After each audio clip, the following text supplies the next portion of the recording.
We are ready to hear the appeal of Barbara Donahue, case ID 18011-785. It is 9:59. Good morning. Welcome to the Office of Tax Appeals. Before we go on the record, we'll take care of a couple of administrative matters. All right. So just as a reminder, although this is an informal hearing, the hearing reporter will be taking down everything that we say, so to be on the record. The transcript will be provided, not provided, but it'll be available at the end of this hearing. With that in mind, please remember a couple of key things. Please remember to speak slowly, speak clearly, and speak loudly. We have microphones to help you. I know, Ms. Donahue, you said you don't want to speak into it because... I just don't want to breathe on it because I don't want to get the next person sick. But if I'm not speaking loudly enough, just let me know and I'll try to talk louder. Okay, thank you.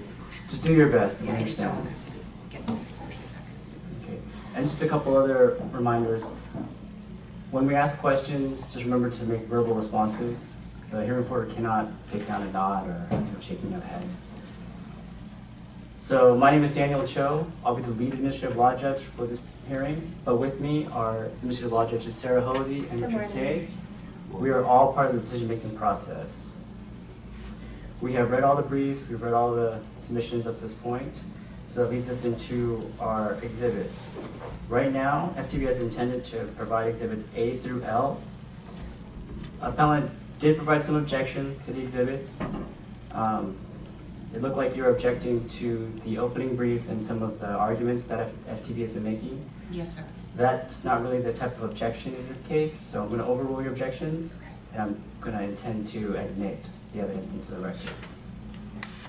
Appellant has provided exhibits 1 through 12, with the exclusion of exhibit 6, which we will put the stipulation on the record, which we just talked about. FTB, do you have any objections to appellant's exhibits 1 through 12? No, we do not. Okay. So in that case, we'll admit 1 through 12 onto the record, and I'll do this all again in a second. We just do all this as a way to keep the record really clear and concise. So when you read the transcript, it'll just be like very easy to follow. Oh, yeah, it's okay. She's not gonna use it, Thank you. but she'll do her best to speak loud and clear. Thank you. All right, so the issues in this appeal are whether appellant has demonstrated error in the proposed assessment and whether appellant has demonstrated that her failure to file a return for the 2015 taxable year was due to reasonable cause and not willful neglect. Is that still the case, appellant? Ms. Donahue? I believe so, yes. Okay, FTB? Correct. All right, Good we lady. just lost lights. All right. So now we've got that all out of the way. Is everybody ready to go on the record? Ms. Donahue? Yes, sir. FTB? Yes. Panel members? All right, let's go on the record. This is the appeal of Barbara Donahue, OTA case number 18011-785. Today is December 17th, 2019, and the time is approximately 10:02 a.m. We're holding this hearing in Cerritos, California. My name is Daniel Cho. I'm going to be the lead administrative law judge for this hearing. With me are administrative law judges Sarah Hosey and Richard Tay. Can the parties please introduce and identify yourself for the record, beginning with appellant? Barbara Donahue. Thank you. Back to you. Joel Smith. And Maria Brosterhouse. Thank you. The issues in this appeal are whether appellant has demonstrated error in the proposed assessment and whether appellant has demonstrated that her failure to file a return for the 2015 taxable year was due to reasonable cause and not willful neglect. With respect to the evidentiary record, FTB has provided exhibits A through L, and appellant has provided objections to those exhibits. However, we're going to be overruling those objections, and we'll be admitting all of that exhibits into the evidentiary record. Appellant has submitted exhibits 1 through 12. FTB has not objected to exhibits 1 through 12. With the exception of exhibit 6, we will be admitting all those exhibits into the record. In lieu of exhibit 6, both FTB and appellant has stipulated that as of May 2018, appellant was diagnosed with a medical condition that caused cognitive medical impairment dysfunction. This affects appellant's ability to recall facts. Is that an accurate description of the stipulation? Yes, sir. FTB? Yes. Okay. So, we will be admitting exhibits 1 through 12 into the evidentiary record with the exception of exhibit 6. Instead, we'll be using the stipulation. All right. We will now begin with appellant's presentation. Ms. Donahue, you'll have 15 minutes to provide your testimony in your presentation. I will put you under oath or affirmation. At the conclusion of your testimony, FTB will be given an opportunity to cross-examine you with respect to any facts that you may have stated, along with the panel members. So if you don't mind, would you please stand and raise your right hand? Do you solemnly swear or affirm that the testimony you're about to give will be the truth, the whole truth, and nothing but the truth? I do. Thank you. Please have a seat.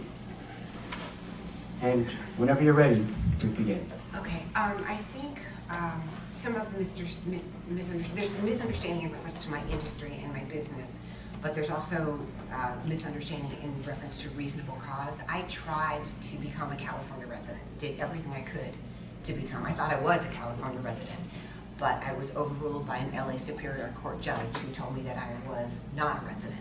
So when the judge told me I was not a resident, I went with what he said, because he's an LA Superior Court judge.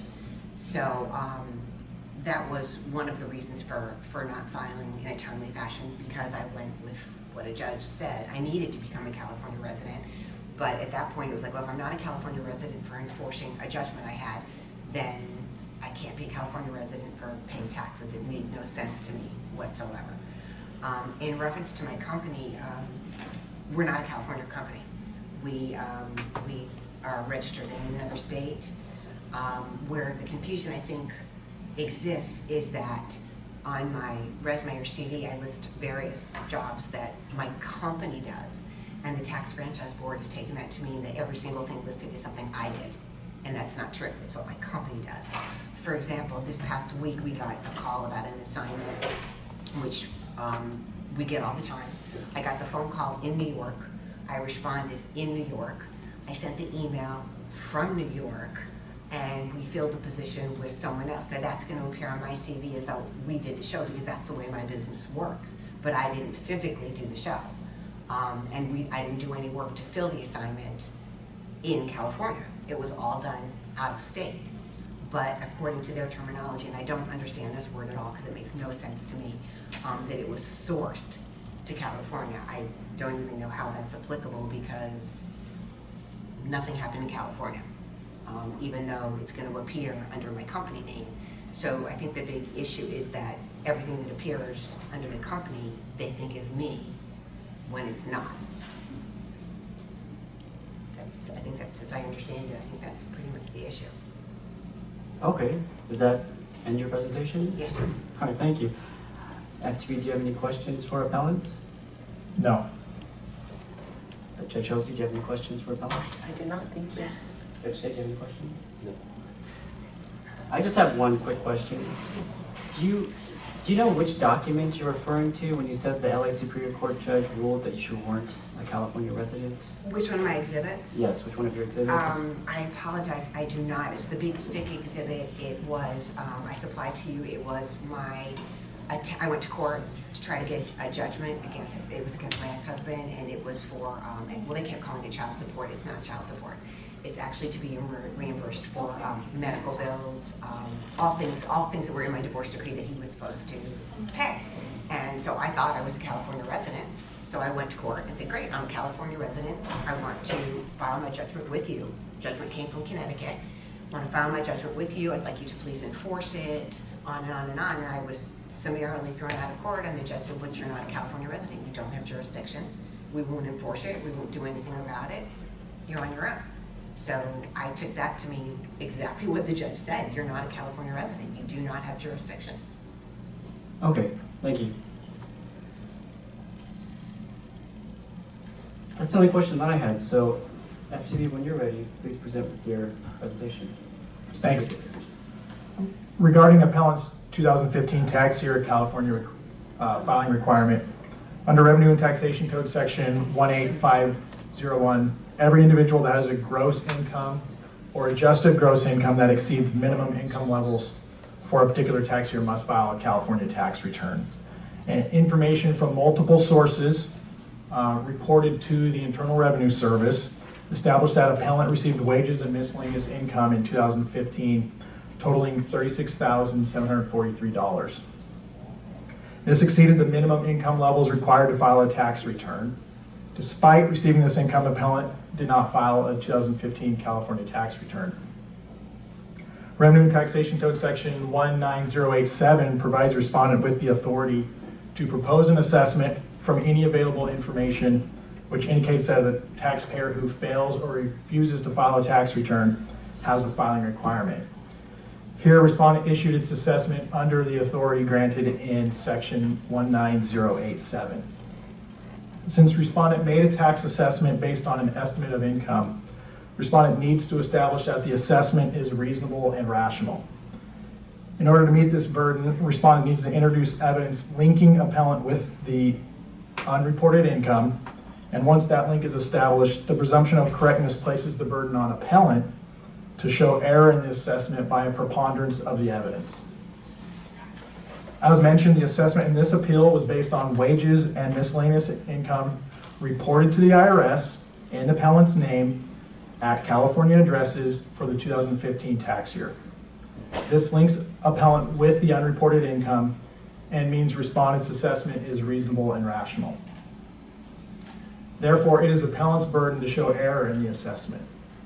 In order to do that, appellant must present uncontradicted, credible, competent, and relevant evidence. Unsupported assertions are not sufficient to satisfy this burden. In support of her position, appellant has provided a number of documents that have no relevance to the tax year at issue. However, appellant has provided documentation that supports respondent's assessment.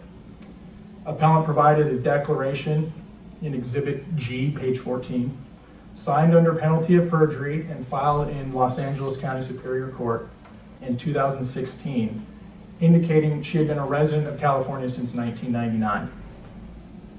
Also, appellant's own list of production work during 2015 indicates she worked approximately 15 sporting events that were held in California.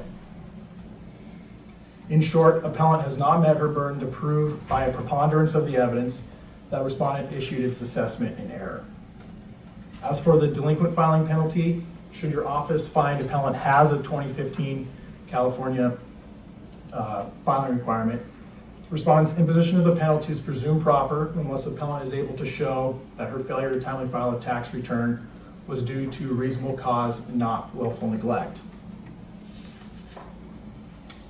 Appellant must show that a prudent business person would have acted similarly under the circumstances. And finally, appellant must again provide credible and competent evidence to support her contentions. Here, respondent's imposition of the delinquent filing penalty is proper, as appellant has not made any reasonable cause arguments that would support abatement of the penalty. As such, on the facts and evidence in the record, respondent requests you sustain its position. I can answer any questions you may have. Thank you very much. Panel members, do you have any questions for the FTB? Judge Hosey? No questions, thank you. Judge Tate? No questions. Okay, I don't have any questions either. In that case, appellant, you'll be given 5 minutes on rebuttal. Please feel free to discuss anything you'd like. Do I just rebut or do I ask questions? I'm sorry. So you're not allowed to ask questions of the FTB because what they're presenting is argument. Okay, The reason why they're allowed to ask you questions earlier is because you're presenting facts. sure, no problem. So just rebut it. If you don't mind, thank you. So this is the key issue, and they keep getting this confused, and I don't know how to say it any other way. I wanted to be a California resident. So yes, I signed a declaration under perjury saying that I thought I was a California resident. I thought I was a California resident. But when I go to court and the judge says, you're not a California resident, and I do a motion to vacate and a motion to reconsider and a motion to set aside, and he overrules me on all of them, won't rule on my judgment, won't let me enforce my judgment, then yeah, that's reasonable cause, unfortunately, that he's telling me I'm not a California resident. Of course I want it to be. Yeah, I signed all of that, so that's not something that can be held against me because I was trying to do that. It was an LA judge that said, no, you're not. So when he said, no, I'm not, okay, you're a judge. I go by what you say. What am I supposed to do?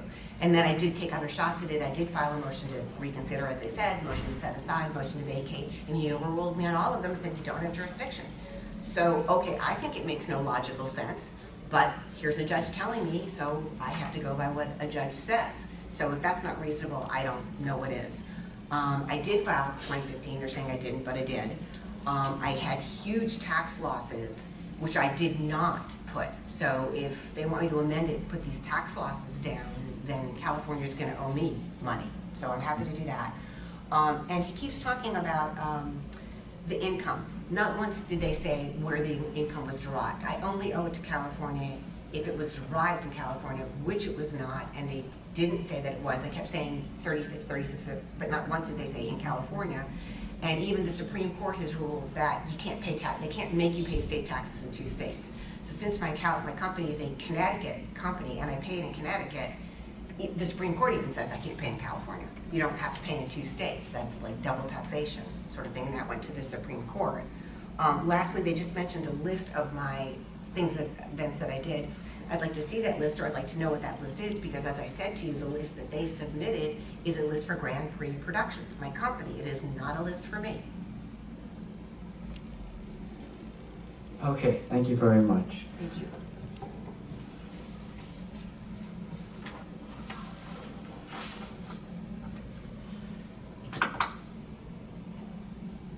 Let me just ask the panel members real quick. Do you have any questions at this point in time, Judge Hosey?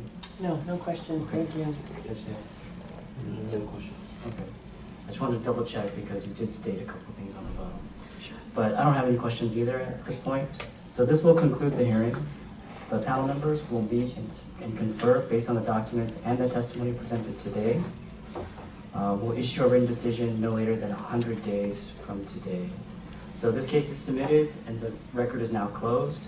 We'll take a brief recess before the next hearing begins just to get set up. But thank you very much for your time and for coming. Thank you. Thank you Thank very you. much. Thank you. Thank you. Thank you. Anybody have advice?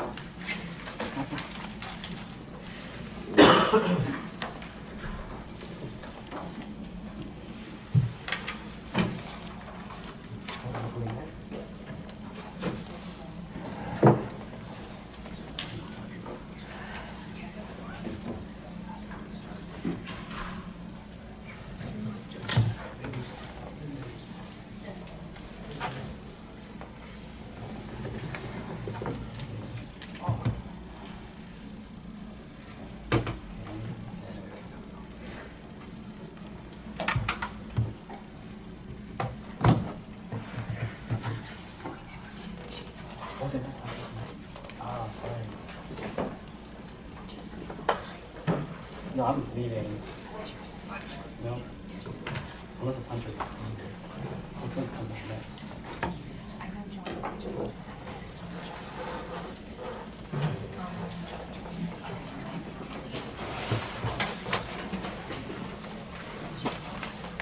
Raising the appeal of Moris, Benbenist, case ID 180-73456. It is 10:20 a.m.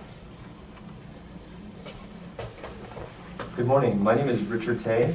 I'm the lead ALJ for this hearing. To my right is Judge Jeff Margolis, and to my left is Judge John Johnson. Although I'm conducting this hearing, we are co-equal decision makers in this case. I believe we have both parties present here, Mr. Benbenist and Franchise Tax Board. Just want to welcome you both to the OTA. As a reminder, the OTA is an independent agency. We do not communicate with either party unless the other party is present or included in the discussions. Because of our neutral position, we only have the exhibits and arguments provided by the parties on appeal. If it was not in your briefs or in your exhibits submitted for this appeal, then we don't have it.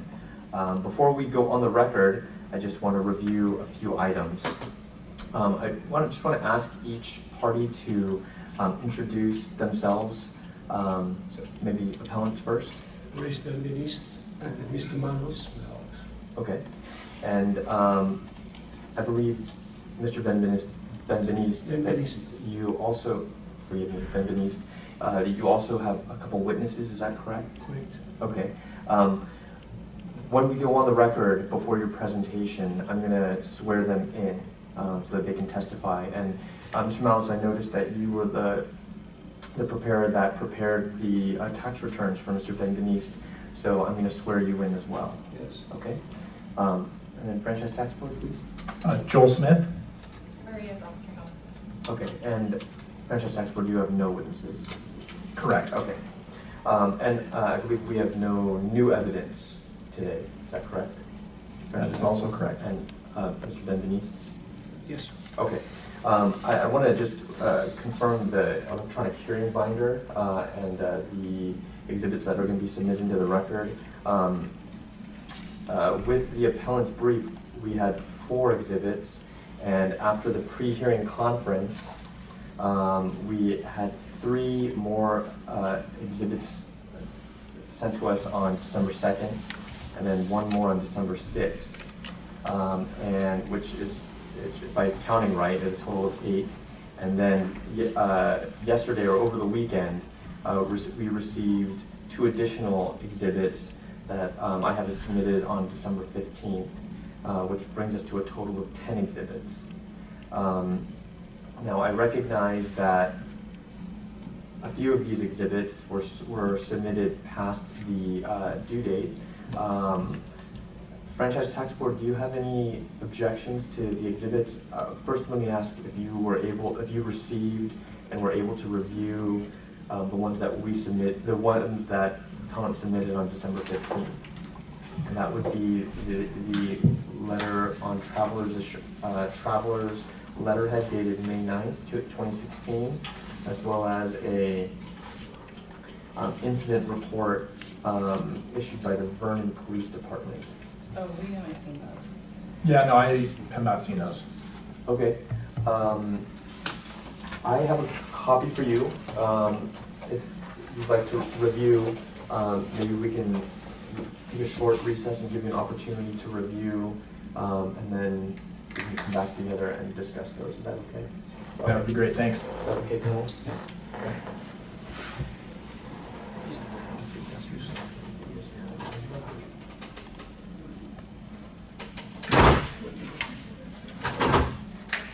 One copy. I have another copy. Yeah. No, that's fine, okay.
Okay, we reviewed them just for clarification on which one's 9 and which one's 10, as far as the exhibit numbers.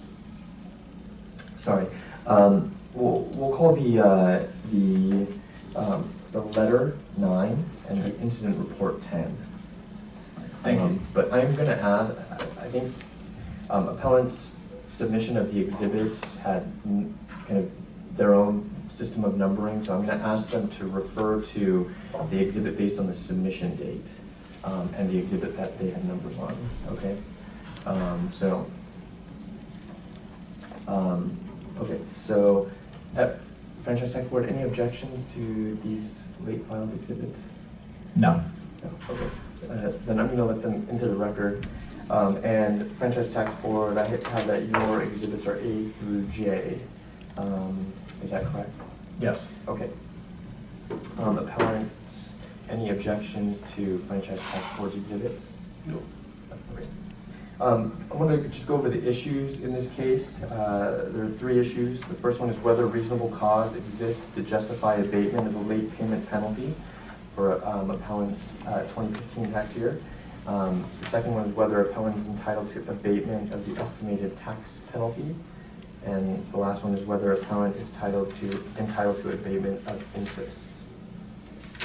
Is that correct? Franchise Tax Board? Yes. Appellant? Yes, okay. Just to, when we do on the record, we do have a court reporter here who will be transcribing our proceeding today. Please be sure to speak clearly, to not speak over one another, and at a moderate pace for the sake of our court reporter. Any other questions before we go on the record? No. Panelists? Okay. Okay, let's open the record. Good morning. We are opening the record in the appeal of Moris Benbenist before the Office of Tax Appeals, case number 180733456. This hearing is being convened in Los Angeles on December 17, 2019. The time now is 10:29 a.m. Today's case is being heard and decided equally by a panel of 3 judges. My name is Richard Tay, and I will be acting as the lead judge for the purposes of conducting this hearing.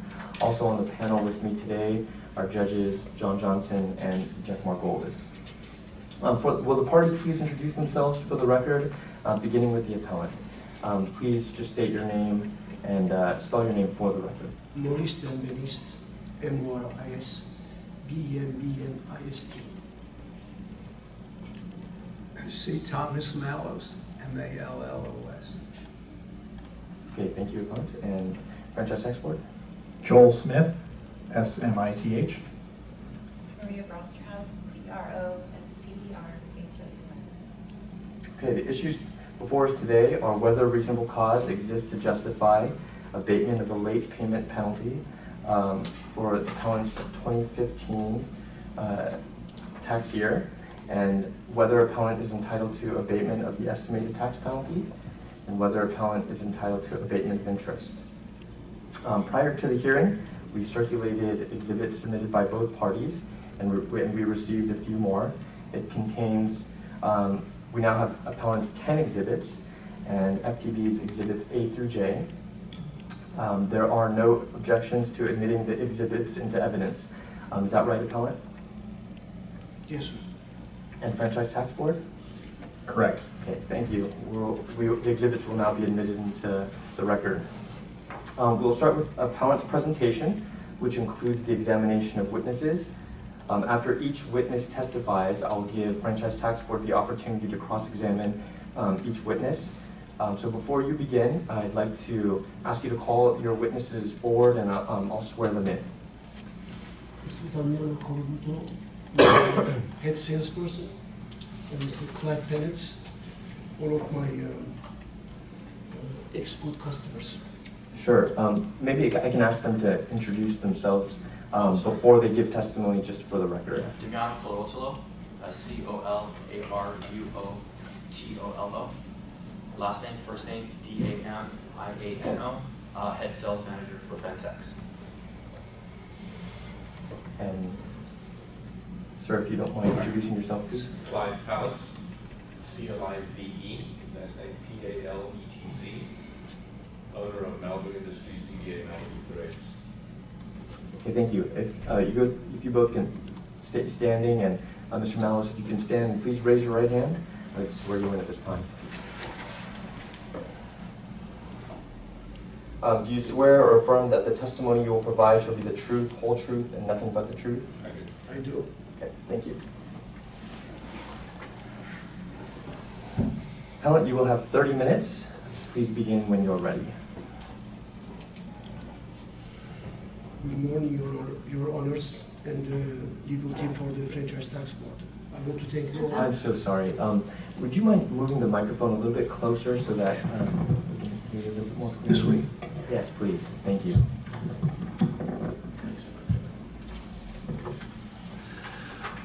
Good morning, Your Honors, and all the legal team for the Franchise Tax Board. I want to thank you all for allocating this time for me to explain personally my own case. I decided to represent my case by myself instead of getting a lawyer or a doctor. I would like to start with a short recital of my medical history. In 2011, I was diagnosed with a rare cancerous large tumor in my lower abdomen. After seeing many doctors in Southern California and traveling across the country, Texas and New York, I concluded to get the large tumor removed surgically against advice instead of getting a long-term chemotherapy. During the pre-op exams, my surgeon noticed a serious difficulty in my breathing and referred me to a Dr. Wachtel at Cedars to help me with the wheezing and breathing and stabilize me. I was treated for a few weeks and I was made ready for surgery. After 3 serious abdominal surgeries, each taking about 6 to 7 hours, back to back, 7 days between the first and the second, and 40 days between the second and the third. And after dropping about 34 pounds in 30 days, I came back to normality towards the end of 2012. Unfortunately, continuing with the breathing issues. While Dr. Wachtel was my primary pulmonologist, I tried to seek help from other doctors, like Dr. Adair at St. Joseph in Santa Monica, Dr. Eric Clarup at UCLA, Dr. Ansari, Dr. Schroeder, Dr. Akavan, all pulmonology specialists. Later on in 2014, I met a new doctor, Dr. Balak, an ENT doctor, who suggested having a sinus surgery may help to solve the problem of my breathing. As a result, I underwent a surgery at Cedars in January 2015. For a few months, I felt super, reconnecting with life again, tasting, smelling, breathing, and sleeping much, much better. Unfortunately, a few months later, maybe around May, June, the problem started to reoccur slowly. Losing smell, taste, breathing became a huge problem, and continuous cough. I went to see a multitude of doctors again. With Dr. Wachtel and Balak's suggestion, I was referred to Dr. Itches, a top allergy specialist at Cedars, treating me with weekly injections. Unfortunately, every month I noticed my condition was getting worse and worse. I continued to take every kind of inhalers, nasal sprays, albuterol, breathing treatments, and above all, continuous cortisone treatment, which for short term was helping me a lot, but had a long term big side effect.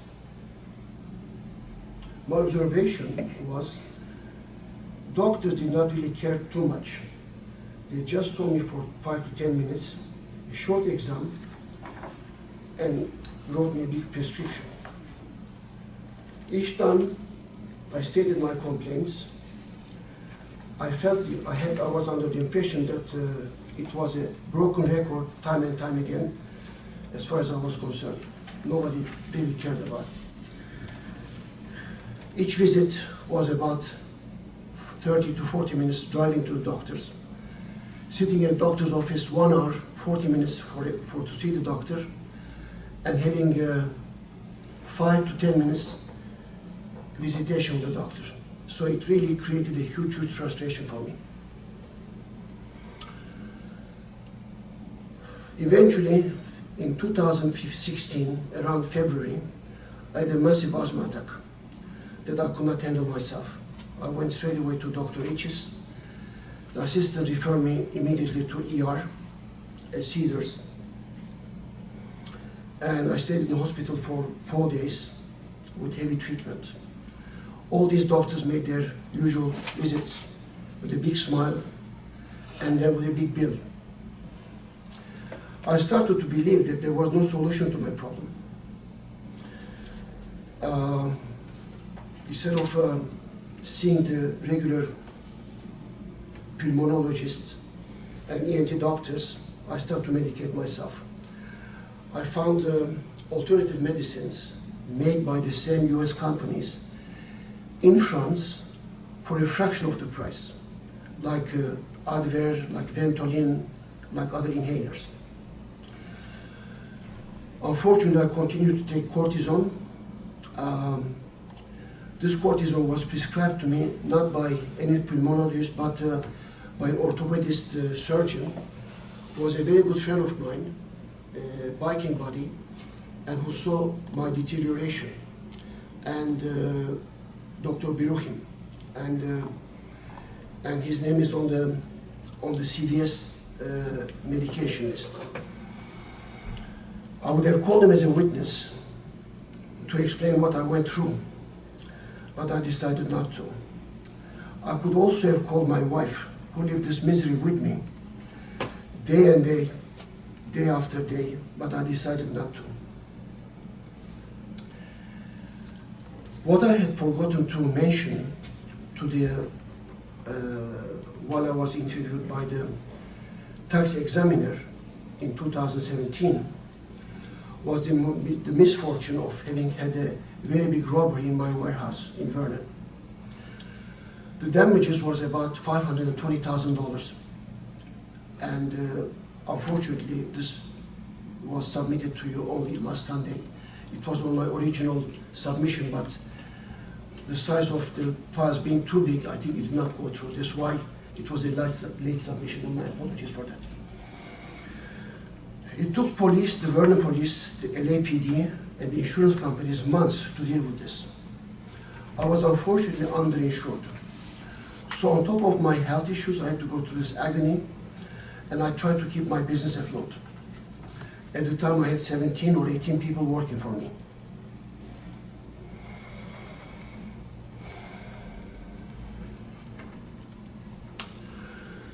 The condition, my condition, and the breathing problems, feeling like choking, not every day, but maybe once or twice a week, made me very uncomfortable. The lack of sleep made me totally unfocused on my day-to-day life. It made me even afraid to go to sleep with the feeling that I would choke. I would doze for 15 to 20 minutes at times, and then stay woken for hours. This was night after night. I tried to explain this to doctors, but nobody would hear me. For them, I was just a regular patient. I lost a lot of concentration, focus, you name it. Even at times, the desire to live. I was very upset all the time. Sleepless night after night turned me in a way to a little zombie. not following conversations, not registering what was told to me, what was going on around me in my office, not paying attention to anything, to work, most importantly to family and friends. Maybe I was even seriously depressed.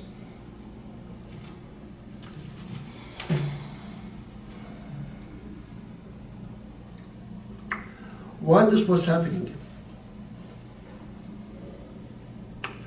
in 2016, as always, I must have received a bunch of K1s.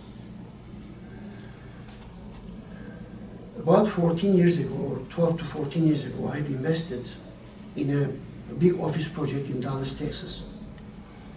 After many years of zero distribution, the managers decided to dispose of this asset, while the net loss to me would a net loss to me and all the investors. This is now the reason where we have a very large profit according to franchise tax board.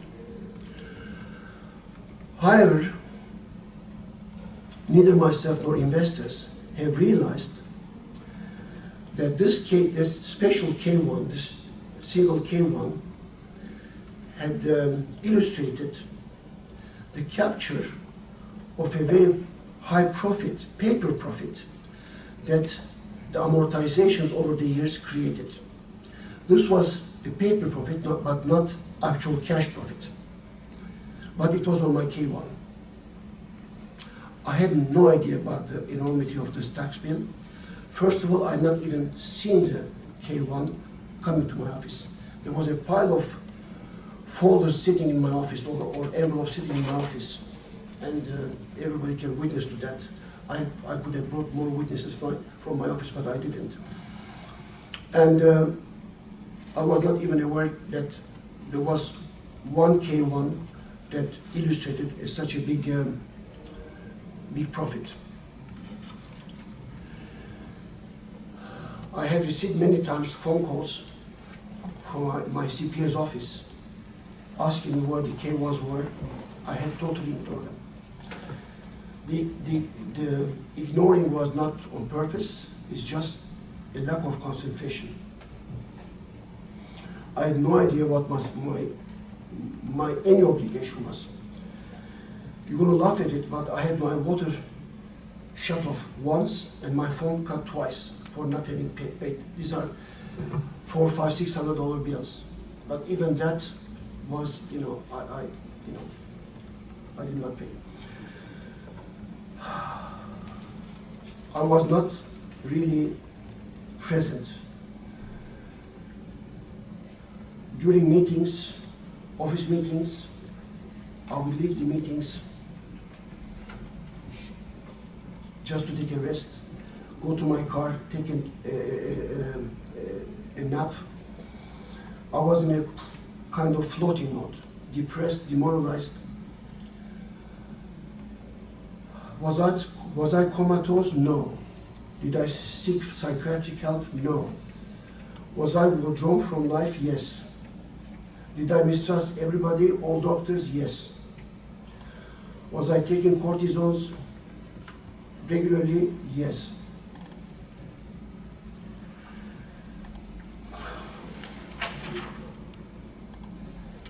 I'm sure everybody has experienced sleepless nights in their regular lives. And I'm sure everybody knows what this does to them the next day. From being a very strong person, I became like a little lamb. Could not challenge anybody, could not argue with anyone. I was just there.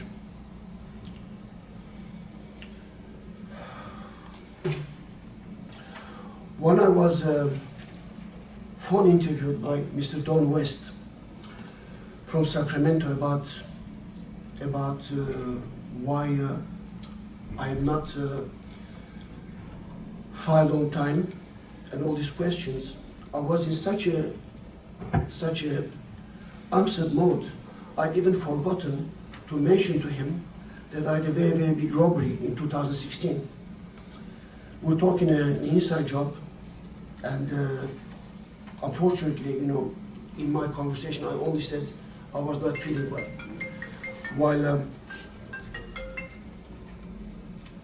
While this robbery had a big influence on my life and on my finances. Upon ill advice from my CPA's office, I simply produced a doctor's letter saying that I was under the care of Dr. Wachtel. It was a letter, I think a 4 or 5 liner, and this was my only evidence and only excuse as far as the tax board is concerned about the delay. I apologize for that. It was a negligence on my side.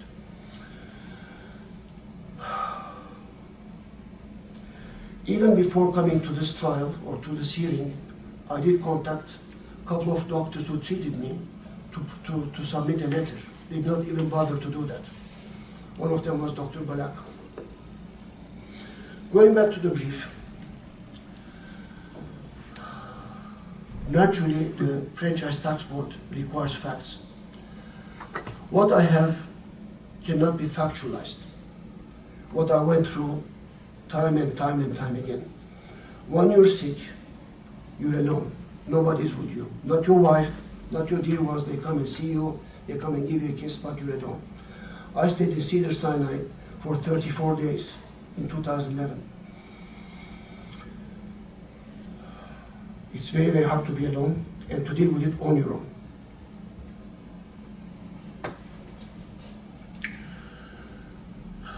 The examiner claims that on their briefs that I had a $2,173,000 of income in my 2015 tax year. This is true on paper. Unfortunately, this is not true in cash terms. It was a recapture of the amortizations that the K1s had done in the previous years. So I ask everyone, someone who makes over $2 million in cash would be silly not to pay. Somebody, I'm a businessman for the last 40 years. It would be totally silly not to pay a $240,000 tax. I came to know about all that under the pressure of Mr. Manos when he really came to my office, demanded me to give the K1s, and seeing the consequences of the tax consequences in October 2016, I think. If you look at my previous records, I was not late in paying my IRS and California tax obligations ever. And the numbers were normal numbers. This year, we see a huge peak. And I'm asked to produce facts. Facts are doctor reports, which it doesn't really reflect my situation. The tax board is saying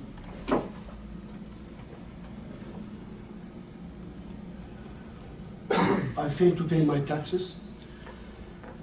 I was doing the regular quarterly installments based on my previous tax years. My income had not gone up much besides this huge peak.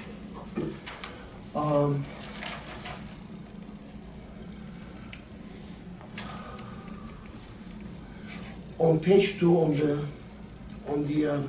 on the brief,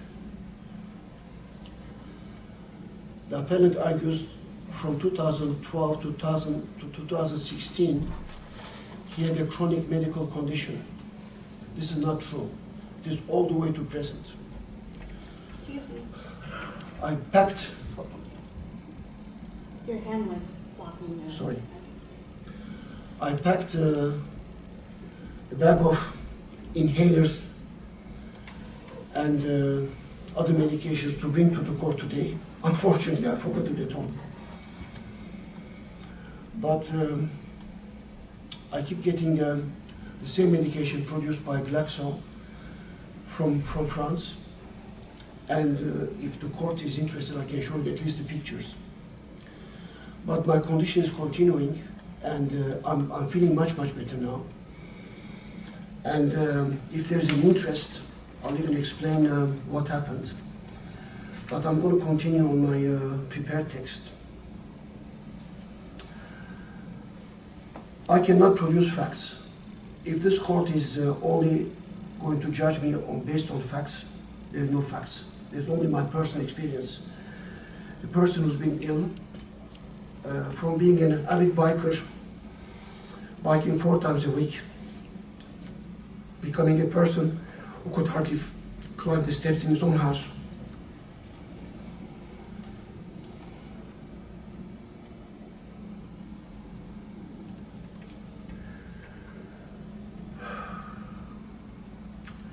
The best way to put my case is if any of you has got a kin who's been ill, ask him what he went through.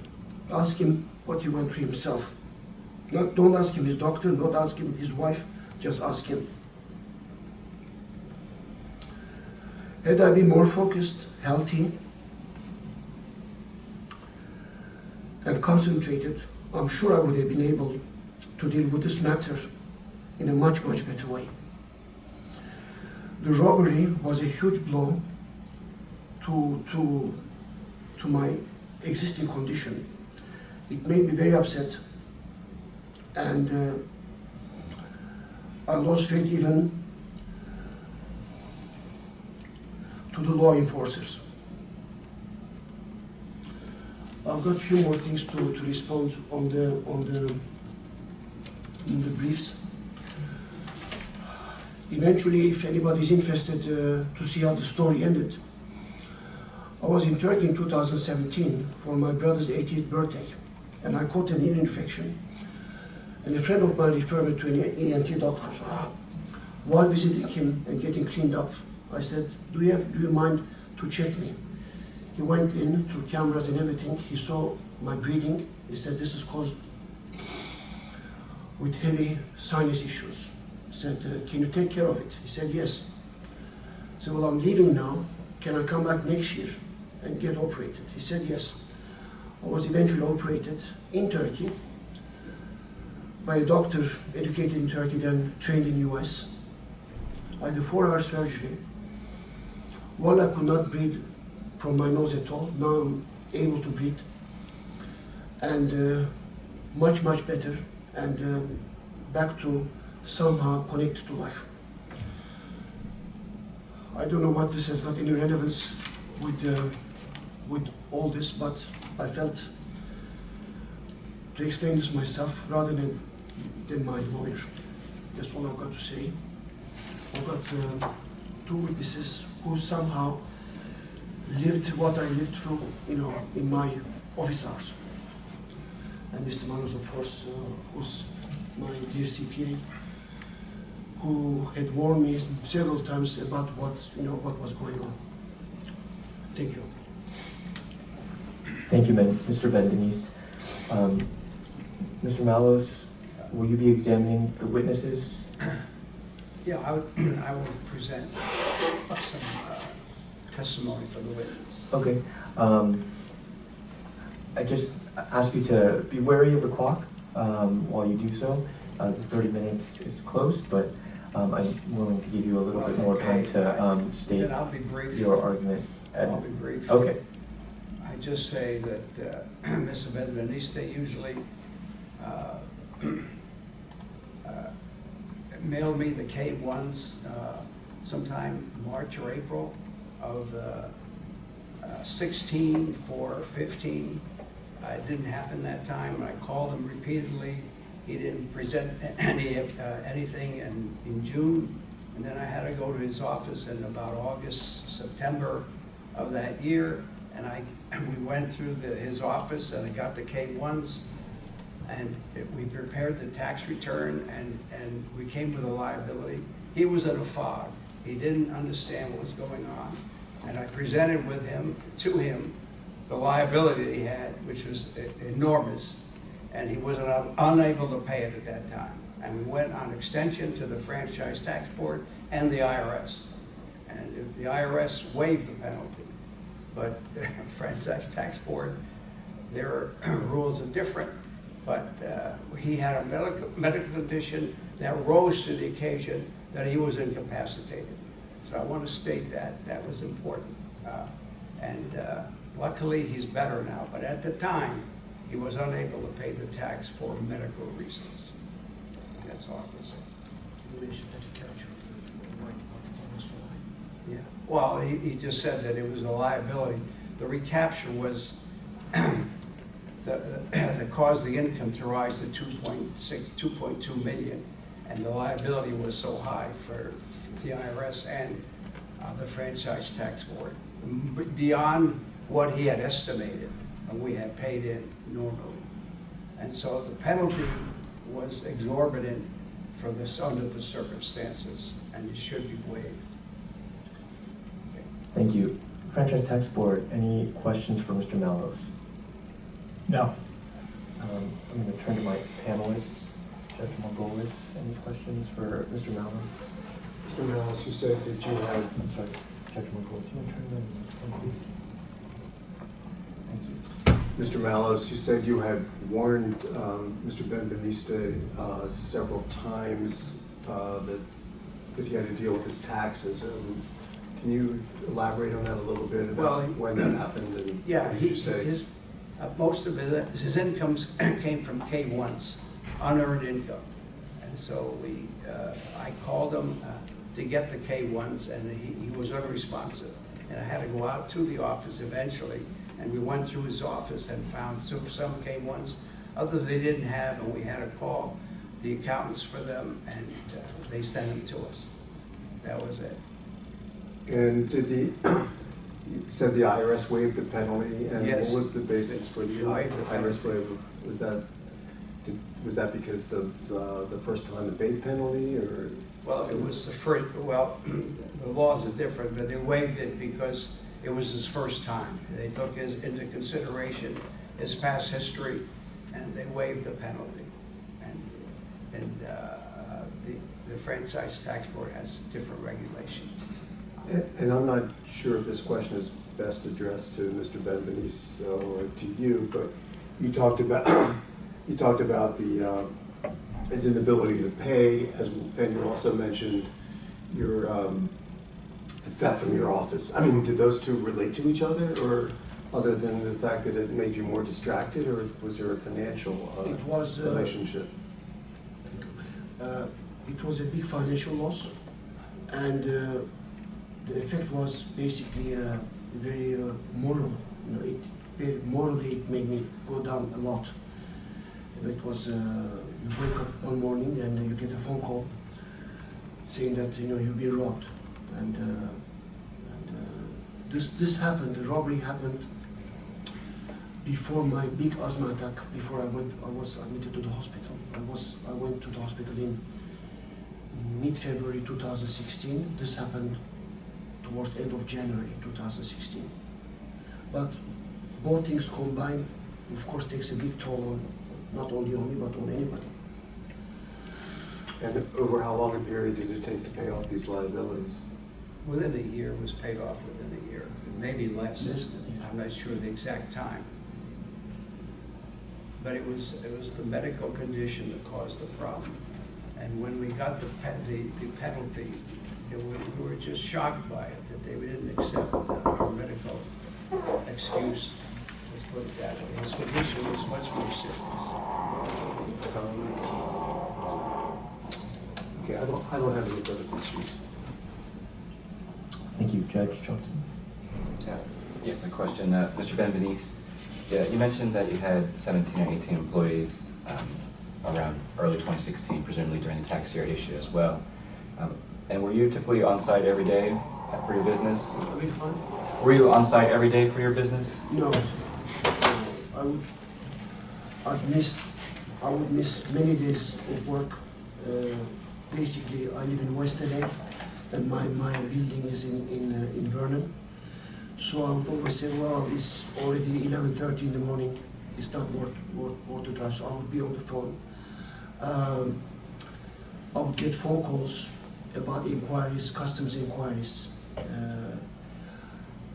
When I arrived to the office, unfortunately, it looks funny, but I would drive into the parking lot, and they'll see my car, but they will not see me in the office. So everybody will look for me. Was I in the warehouse, wandering in the bathroom? Then eventually they would find me dozing in the car. Many times, unfortunately, it looks funny. At the beginning, they thought something happened to me. Then they understood what was. I was in touch on the phone. I was not comatose. I was not insane. I don't want to exaggerate, the situation, but I was basically not focused at all, due for lack of sleep. At the end of the day, the lack of sleep caused that, but the asthma caused the lack of sleep. They were all related to each other.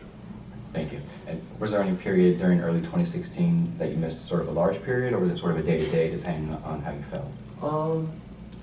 Starting from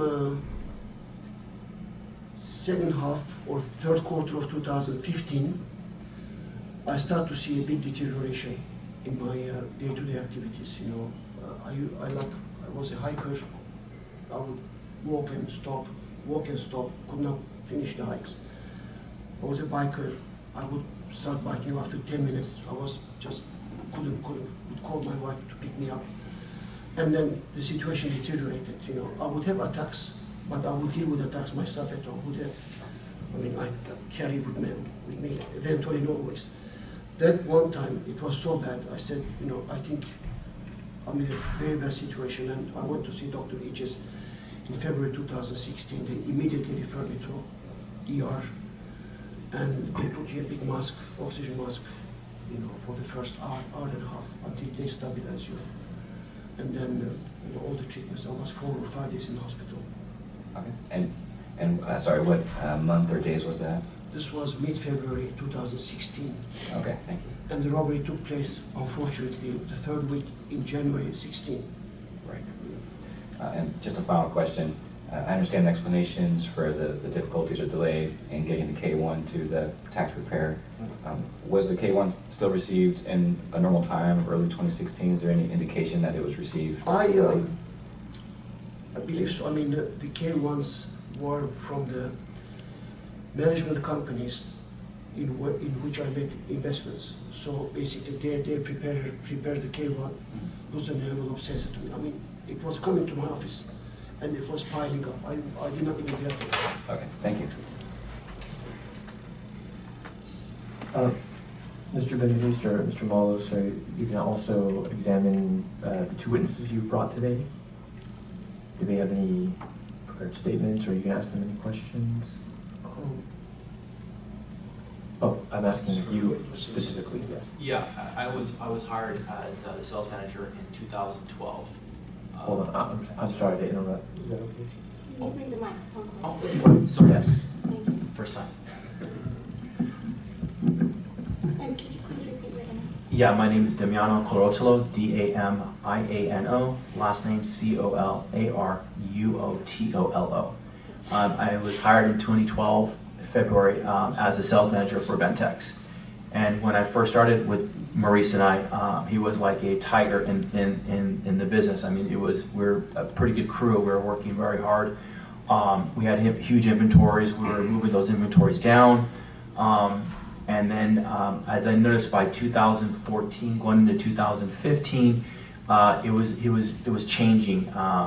We would go into meetings with customers, and he would have these cough attacks, and he would have to excuse himself, and I would have to run the meetings by myself.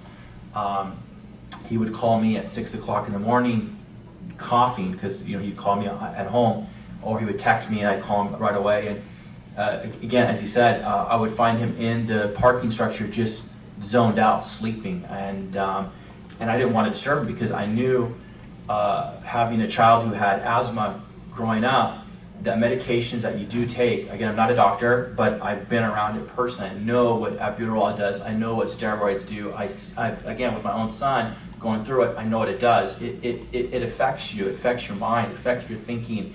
There was days where my son couldn't go to school for 2 or 3 days because the cough was so bad that he had to miss 2 or 3 days of school. So I do know what Moris was going through.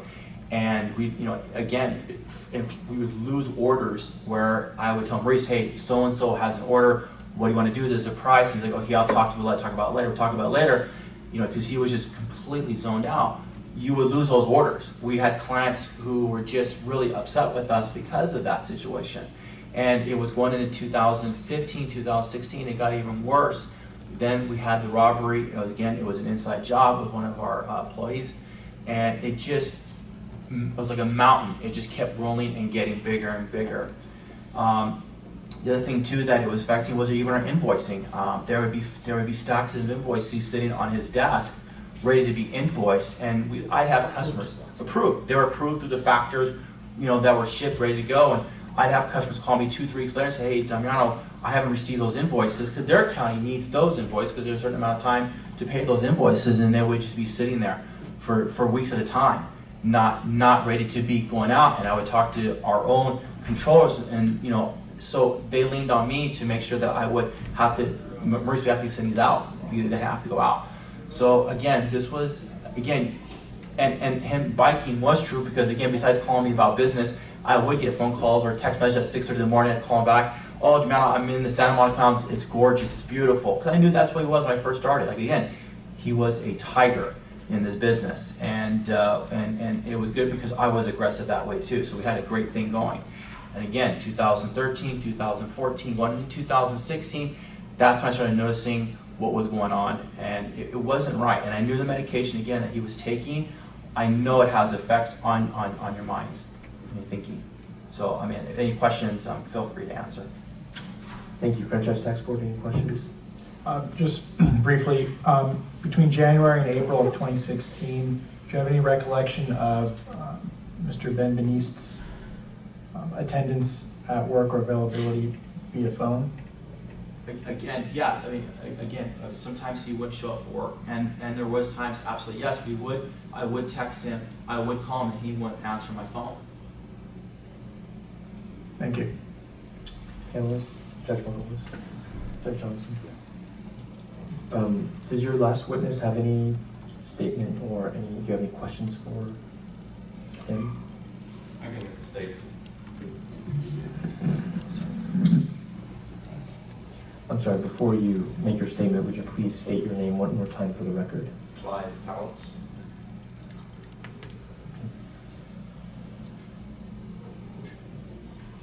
Is it on? Yes. As a customer of Bentex, I think we started doing business in 2011, 2010, 2011, somewhere around there. We would send in orders and I would get responses pretty quickly. Built up a business with Bentex through the years, and by the time we got to the end of 2015, I wouldn't get responses. I would put in requests for information regarding orders, and there would be no response at all. And it would lead to a situation of me losing business because I wasn't getting a response and I wasn't responding to my customers. The customers that I would supply major distributors like Forever 21, Urban Outfitters, etc. And I ended up losing a lot of business due to the inconsistency of not getting any response from Mr. Benbenist and Bentex itself. In 2016, or late 2015, early 2016, I actually started having to go to other suppliers, which caused major problems for myself due to the fact that the quality of the goods was not the same, and I had to readdress how to deal with it. Got to a point where I actually had to start making the goods myself. He would bring in gray goods that we would use and convert them into finished goods. And it got to the point that I couldn't trust other people's goods, so I was having to buy yarn and actually manufacture the fabric myself and then produce it for the clients that I had. So due to the fact that I lost a lot of business, I had to reduce what I did with them because of non-response over this extended period. I can vouch for the fact that if I ever did get hold of Mr. Benbenist, he was coughing and hacking like nothing I'd ever heard before. There were times where I would think he actually may need to be in a hospital. He should not have been at home. It got to the point where sometimes I was like, you need to just go to a hospital, because he couldn't even respond. The coughing was so bad. And it caused a rift in our business situation, and when I found out what was really going on, I realized he was very ill. And if there's any questions, I'm more than willing to answer them. Thank you. Franchise tax board, any questions? No. Turn to my panel. Judge Margolis? Judge John? Okay, Helen, I think that concludes your presentation. Is that correct? Yes, sir. Okay, you'll have 5 minutes of rebuttal after Franchise Tax Board, but Franchise Tax Board, I'm going to give you an opportunity to make your presentation. You have 10 minutes whenever you're ready. Okay, thanks. I think I can keep it under 10 minutes, though I will say a large portion of that argument is entirely new information. So I will be addressing stuff that I did not account for when I told you that I would keep my argument to 10 minutes. As has been stated, there are 3 issues for your office to decide. First is whether reasonable cause exists to abate the late payment penalty. Second is whether appellant is entitled to abatement of the estimated tax penalty. I'll refer to that as the estimate penalty. And third is whether appellant is entitled to abatement of interest. All 3 of these issues have their own standards for abatement, which is why we need to address them separately. In this matter, appellant has not met his burden to establish that these matters should be abated in his favor. I will address each issue separately, starting with the late payment penalty. To be clear, this late payment penalty was calculated based on appellant's self-reported income. There was no audit conducted for this tax year, so I'm not sure what the allusions to communications with FTB personnel were regarding this balance. This was a self-reported tax. To abate this penalty, appellant must show that the failure to timely pay was due to reasonable cause and not willful neglect. Appellant must show that his failure to timely pay occurred despite the exercise of ordinary business care and prudence. A review of appellant's federal 2015 tax year does indicate that the late payment penalty was abated under their first time abatement program. As stated, the FTB does not have authority to abate this penalty under those circumstances. And the time period at issue to consider for the late payment penalty is January 2016 to April 2016, which is when the tax for the 2015 tax year was due. It's an important timeline or time frame to keep in mind as we consider abatement of this penalty. Here, appellant argues his medical condition prevented him from timely paying his tax. The respondent does not dispute the nature of appellant's medical condition or suggest that he did not have any issues medically. That's not what this is about. However, a taxpayer's medical condition may establish reasonable cause if the taxpayer demonstrates that the condition rendered him incapable of exercising ordinary business care and prudence. In Taylor v. Commissioner, which is a 2009 U.S. tax court case, 97 TCM 1109 is the citation. That case appears similar to this one here. There, the taxpayer was a professional singer who suffered a heart attack in December of 2001. 2001 was one of the tax years at issue. The taxpayer was hospitalized for 9 days and did not return to work as a singer until February 2002. Despite the hospitalization and recovery, the United States Tax Court held the taxpayer did not establish reasonable cause to abate the late payment penalty for the 2001 tax year, because she did not establish that she was incapable of exercising ordinary business care and prudence. Is that case in your briefs? If not, could you restate this? Could you give me the slide again? Right, I don't have every piece of the brief memorized. It's Taylor v. Commissioner, 2009, 97 TCM 1109.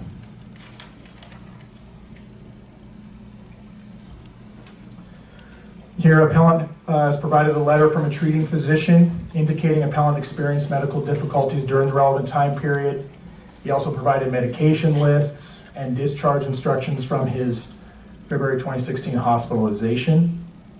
In addition, today he has gone into further detail regarding treatment that was taken before and after the relevant time period. As stated, the respondent does not dispute that appellant had health issues. However, appellant's documentation does not show that he was incapable of exercising ordinary business care and prudence.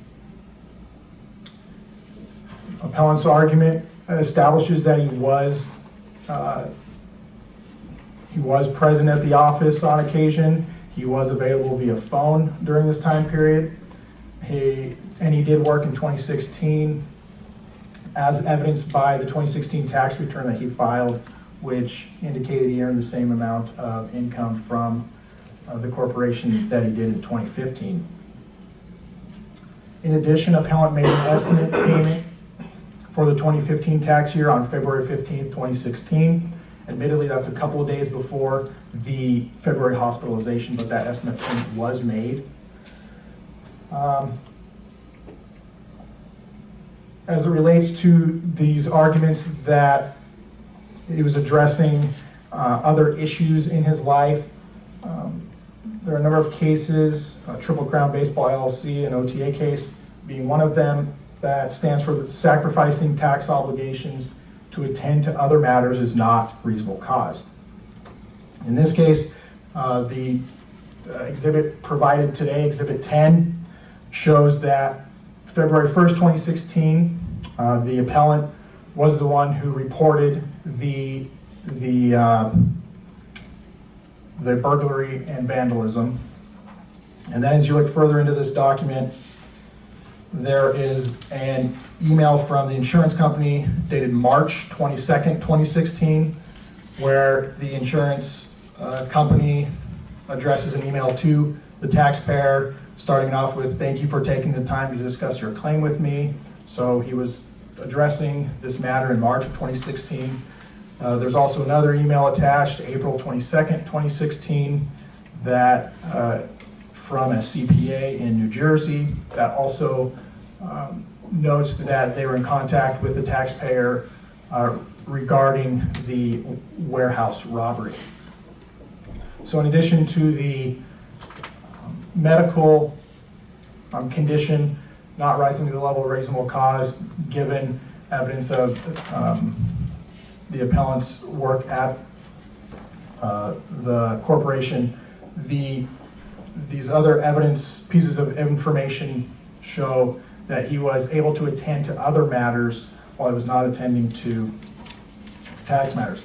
Now, the third element, which again was brought up today, is a reference to an inability to pay argument, it seems. Again, this is the first we've heard of this. The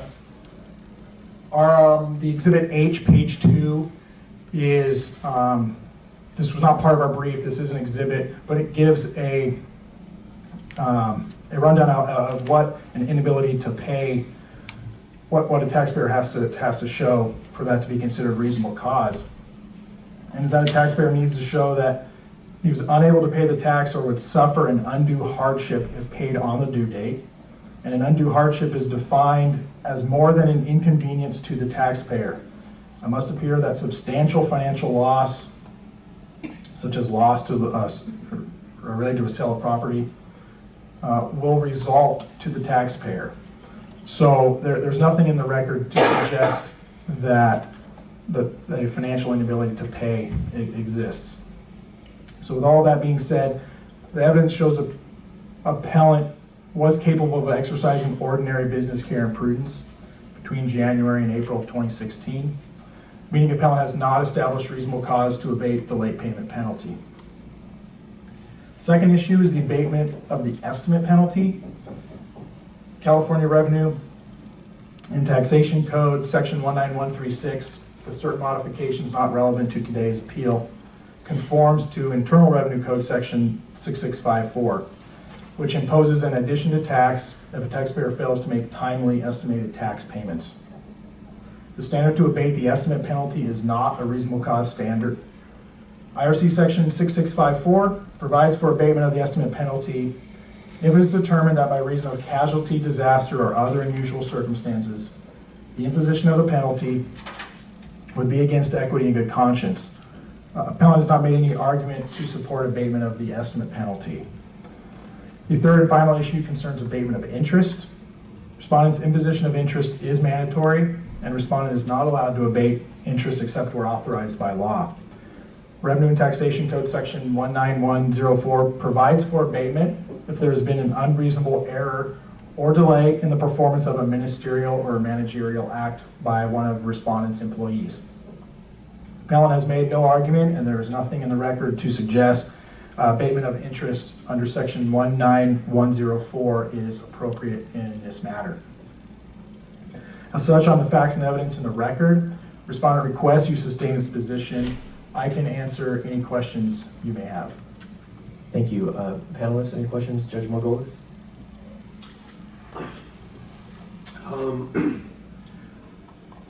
I just, I guess here the evidence shows that he was, I don't know if he was capable of taking care of his business affairs in an ordinary, in a business-like fashion, but it certainly seems to show that he was not taking care of those affairs in an ordinary business fashion. Maybe you'd like to speak to what the standard applies, here where you have some evidence that he was not, he was not taking care of his business. Does that show that he wasn't able to take care of his affairs in a business-like fashion? We have this evidence here today about how his health problem was affecting his business. The invoices were not being paid, things like that. Is that sufficient for purposes of the reasonable cost standard? Well, if considered in a vacuum, perhaps. However, Exhibit 10 indicates appellant was very involved in the crime that was committed at the warehouse during this relevant time period, which speaks to the standard that if you're attending to other matters, that's not reasonable cause for not attending to tax matters, which is what we're concerned with as it relates to his ability not to attend to business matters. That's not necessarily relevant to the consideration of attending to the tax matters.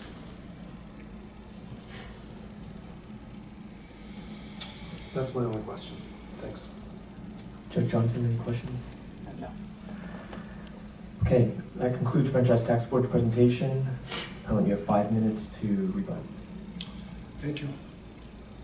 Thank you. After hearing what happened to the gentleman with a heart attack, the singer, and he lost the case, I realized that the Franchise Tax Board has no heart. In order for a case like mine to go through, I need to produce a death certificate. I should be in my grave to be accepted that I was not capable. I said earlier on I was not comatose. I was alive, and the robbery was a present case, and I was getting phone calls by detectives, and it was a big case for City of LA and Vernon. It affected Vernon business community very badly, and I never said I was totally disconnected from life. I was totally afloat, but I was not comatose. And in my opinion, in my view, the whole situation with the abatement of the penalty and the tax and everything goes in the same package. So I did not make an attempt to say, okay, I accept the penalty, but I'm not accepting the interest. They're all in the same package. So I was not well. I was not capable to attend to my day-to-day business, and I was not even aware that I received the K-1s. They would keep coming and coming and coming. And for someone like me, not to pay a phone bill or not to pay a water bill is not acceptable, it's not conceivable, but this happened to me.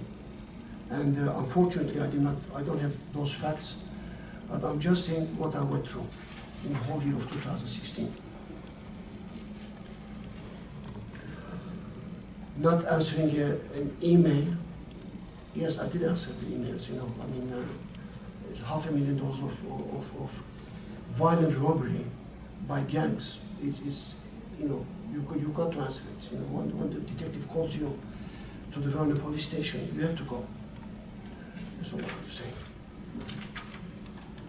But this was not my day-to-day life. My day-to-day life was to attend my business, to answer inquiries and run my business. This I did not do. Okay, thank you. That concludes the appellant's rebuttal, is that correct? Can I state something? Sure, you have maybe a thing or two. With regard to the robbery, we were made aware of this in the whole community of Burnham who's in this industry. And I can vouch for Mr. Benbenist that he wasn't exactly where he needed to be with the way he related to business, because I had some product in one of the warehouses where it was stolen. And it only became aware to him this past year that my goods were actually also stolen as well. So he was not really completely aware of everything that was going on. And you know, for them to say that he attended to everything is not the way it really looks. He didn't attend to everything the way exactly he should have, because if he was aware and he would have known what was going on, he would have been aware exactly at the time when the goods were stolen of mine as well, because he was not completely in his self-mind. Okay, thank you. That concludes appellant's rebuttal. I'm going to ask the panelists if they have any final questions. Judge Margolis? No. Judge Johnson? No. Okay. Thank you everyone for your presentations. The record in this appeal is now closed and the appeal will be submitted for decision.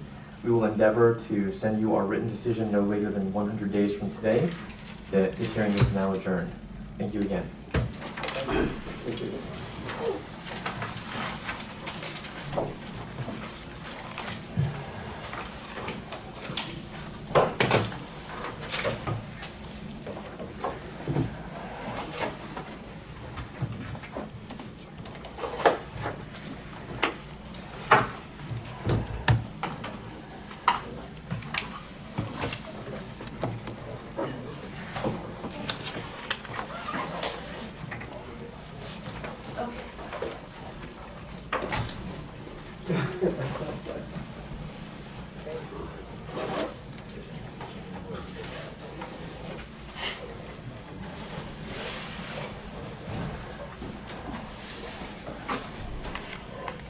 Deal of Moris Davis and Judy Davis. Case ID 1806330 is 11:37 p.m. Thank you, good morning. Before we run the record, are all the parties here? Yes. Yes. Court reporter, are you ready? And co-panelists, you ready? Yes. I just wanted to take care of a couple of things before we go on the record. First of all, in terms of the evidence, appellants will be admitting exhibits 1 through 17, and FTB will be admitting exhibits A through O. Appellants, do you have any objections to FTB's exhibits?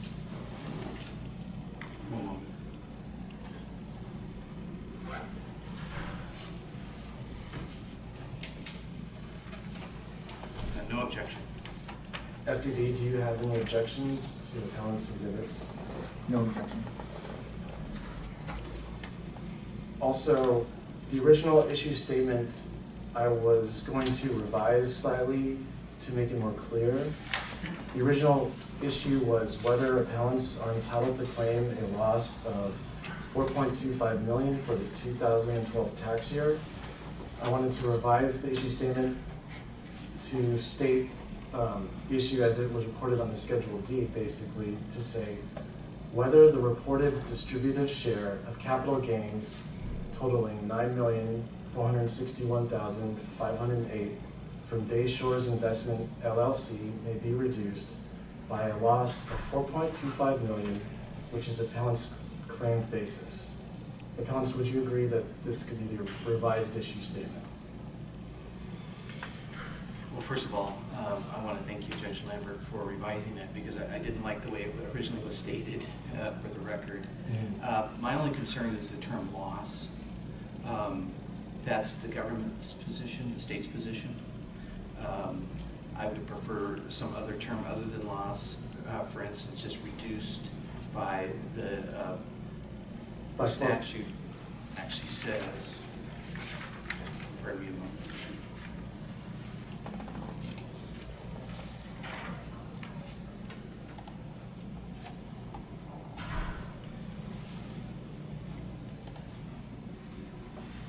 So the amount recognized, according to Code Section 731, which is what I'm looking at, gain shall not be recognized to such partner except to the extent that any money distributed exceeds the adjusted basis of such partner's interest in the partnership before the distribution. So I've struggled with the term loss. I think probably a more correct term would be gain offset, offset by the petitioner's basis. If I change it to say maybe reduced by $4.25 million, without stating the word loss? I would be happier with that, thank you. Okay. So, FTB, would you agree that that could be the revised issue? Could you repeat the issue statement based on? Whether the reported distributive share of capital gains totaling $9,461,508 from Bayshores Investment LLC may be reduced by $4.25 million, which is appellant's claimed basis. No objection to that.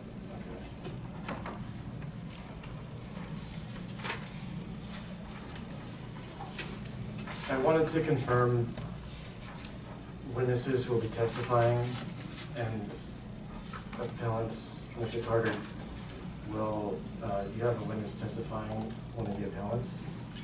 I've listed two, okay, Your Honor.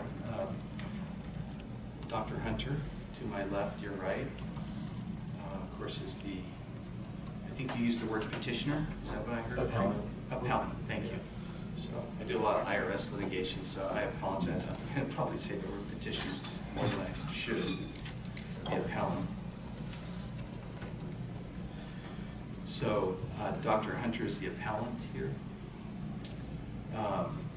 I think I was not sure on if there was any evidence that would be disputed. I do think I would like her to provide some testimony to the panel with respect to how things changed between 2012 when the partnership essentially was gone and the start of 2013 when she became an employee of DaVita. I don't know that there's any controversy on there, but since she came all this way, I think it would be helpful for you all to understand what happened on the ground, so to speak. So a few minutes of her testimony would, I think, be helpful. I also notified the Office of Tax Appeals that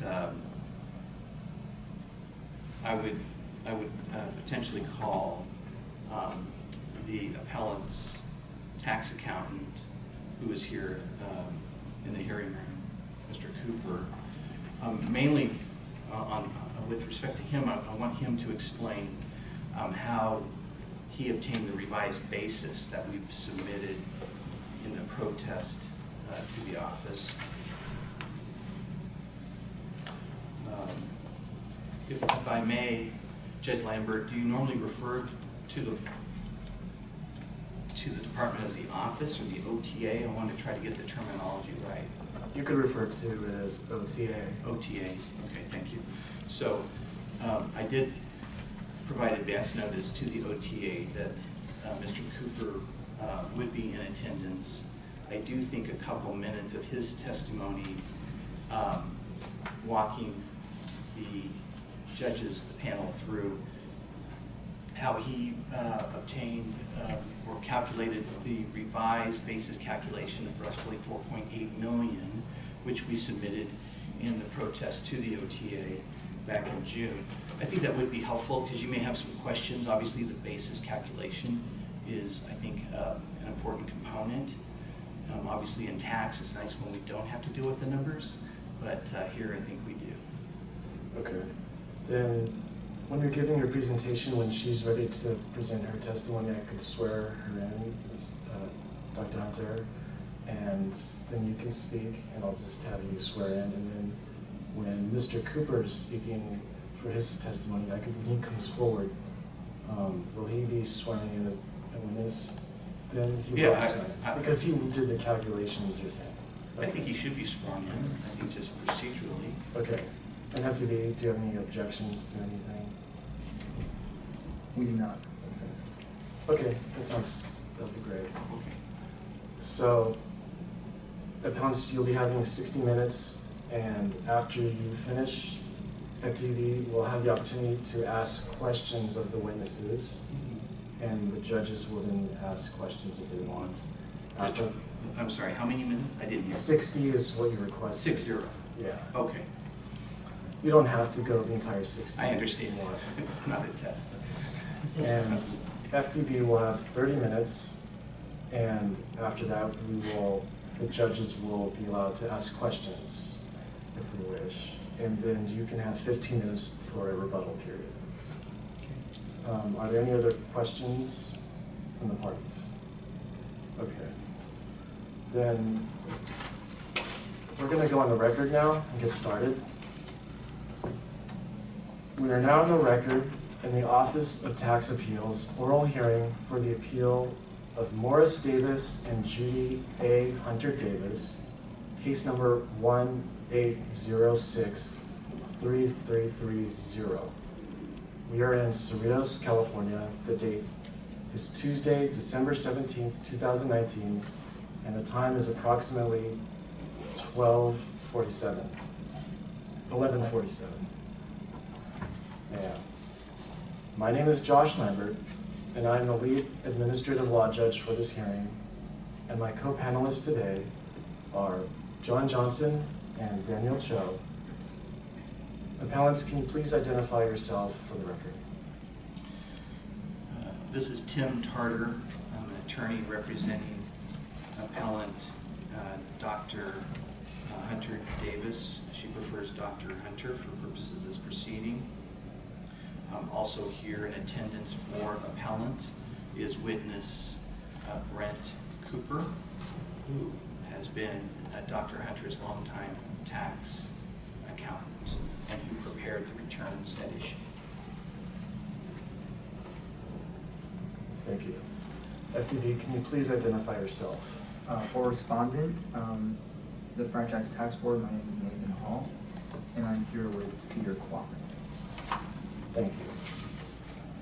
The issue in this appeal is whether the reported distributive share of capital gains totaling $9,461,508 from Bayshores Investment LLC may be reduced by $4.25 million, which is appellant's claim basis. Appellants, do you agree that this is the issue? Your Honor, Tim Tarter for appellants, with one exception. When the protest was filed on June 8th, 2018 with the Office of Tax Appeals, OTA, we submitted with that request for appeal hearing a calculation showing that the amount claimed on the return, $4,250,000, was actually low. It should be $4,804,429, and Mr. Cooper will explain how he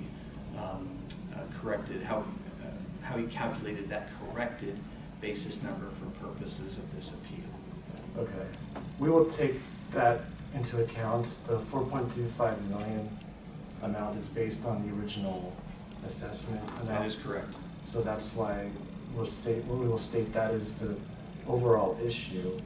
And after he gives his testimony and from the arguments you gave in the briefing, we'll take into consideration your revised calculation of basis. Thank you, Your Honor. So you agree that that is the issue? Yes. Okay, well, thank you. FDB, do you agree that this is the issue? Yes. Thanks. The parties agreed to the admission into evidence of appellant's exhibits 1 through 17 and FDB's exhibits A through O, sorry. And neither party had any objection to the admission of these exhibits. Appellants, is this correct that you have no objections? No objection, Your Honor. And FDB, is this correct that you have no objections? That is correct. Thank you. So I hereby admit those exhibits into evidence.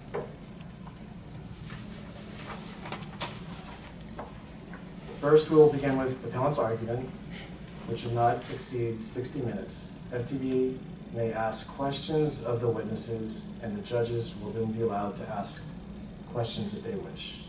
FDB will make its presentation not to exceed 30 minutes, and the judges will then be allowed to ask questions if they wish. Appellants will then be allowed 15 minutes for rebuttal after that. Appellants, Mr. Tarter, this is your opportunity, and Dr. Hunter, to explain your position. You'll have 60 minutes. You may begin. Thank you. I appreciate the opportunity to appeal this matter on behalf of my client, Dr. Hunter, to the Office of Tax Appeals. Also, as a former government attorney myself, I appreciate the service of the Franchise Tax Board in supplying counsel at today's hearing as well. Welcome. We have a fairly comprehensive set of exhibits, so I'm going to that have been admitted, and so to the extent that I can, I'll mention on the record where I'm reading. That may be somewhat awkward or slow, but I think it does complete the record, and it makes it easy if you guys, if the panel needs to revisit anything about the argument previously. The facts in this case, thankfully, do not appear to be in dispute, at least nothing of major significance. Certainly there's a legal dispute, but I do want to read into the record the general outline of the facts. And then also, before I move on, I get a little testimony from Dr. Hunter on that, since she's here. I'm reading from Exhibit 2, page 1 of 5. This is the state's February 15, 2018 protest determination. And the only reason I'm reading from the FTB is just to eliminate any concern that I'm misstating the facts. Starting on page 1, the state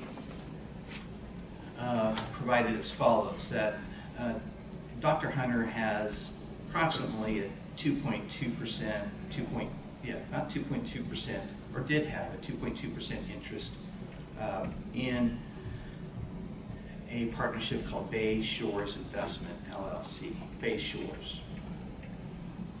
Bay Shores directly owned about a 20% interest in an entity called Healthcare Partners Holding. So just for purposes of brevity, I'll refer to Bay Shores as short for Bay Shores Investment, and Healthcare for short for Healthcare Partners Holdings. I think that's also consistent to how the state referenced those two entities. According to the state, which is not in dispute, on May 20th, 2012, DeVita Healthcare Partners, Inc. hereon referred to as DaVita, acquired healthcare. Membership interests in healthcare converted into the right of the holders to receive merger consideration. The total merger consideration paid by DaVita to healthcare was approximately $3.7 billion in cash and 9.3 million shares of DaVita Healthcare Partners Inc. common stock. If the panel could take judicial notice, DaVita is a publicly traded company. I looked it up today. Its largest owner is Berkshire Hathaway, which owns about 23% of DaVita.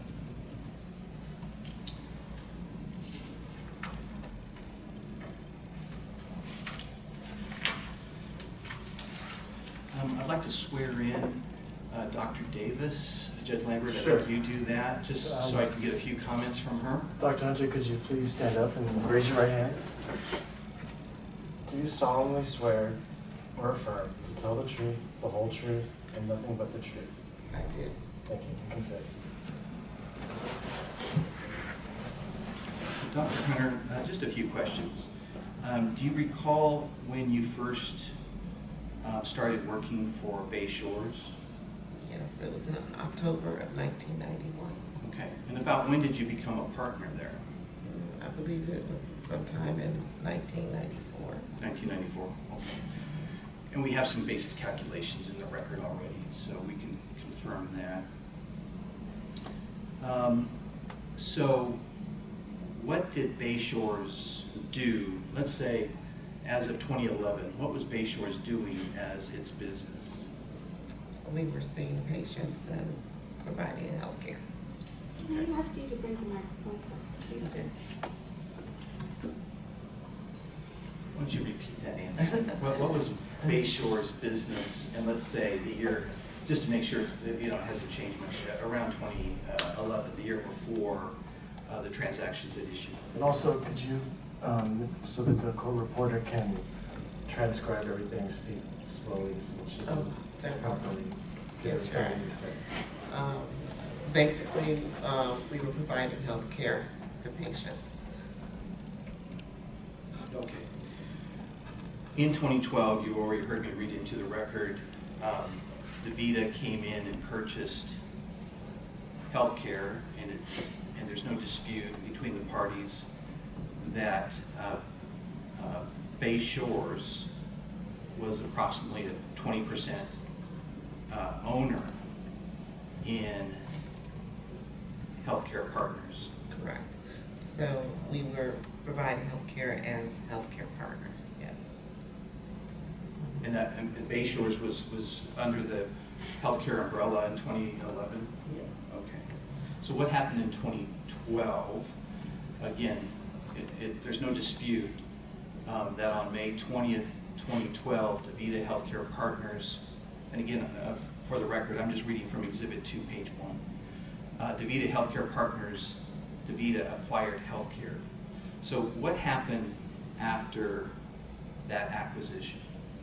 I became an employee of DaVita Medical Group. Okay.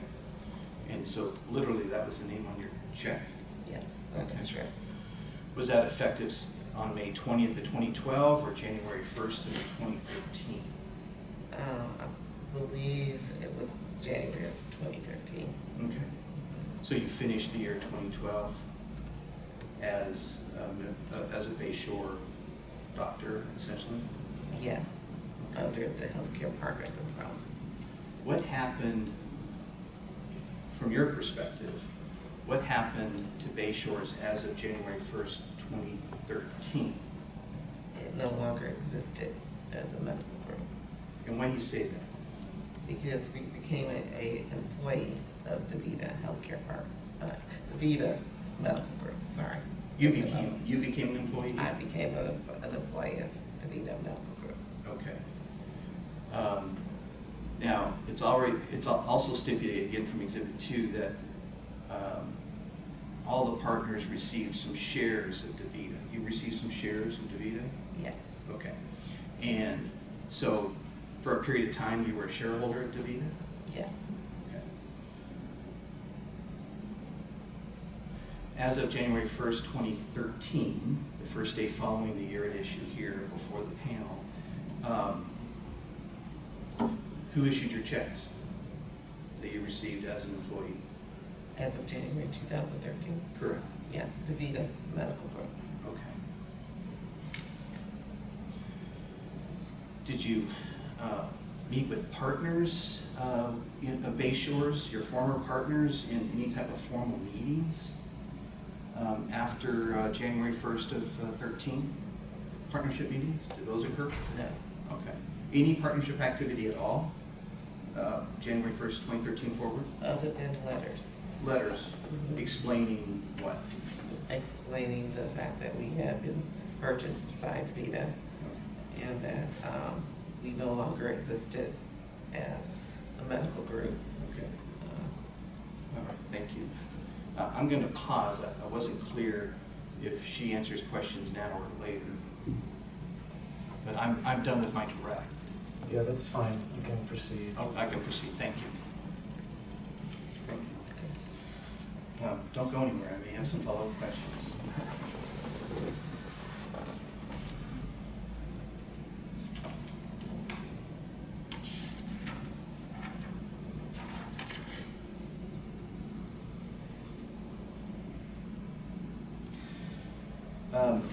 I believe in the state's papers, there's no dispute that federal law controls with respect to issues that we have here. Primarily, we refer to the partnership provisions, sometimes as subchapter K provisions. The primary one at issue here is Internal Revenue Code section 731. Now, normally I just say federal tax code section, but technically the long legal site is Title 26, USC 731. If it's all right with you, Judge Lampert, all the code sections or regulation sections that I reference are either to the federal tax code or to the federal tax regulations. Is that fair? That's fine. Okay. Title 26 USC can be a mouthful, and so I'm going to avoid that if possible.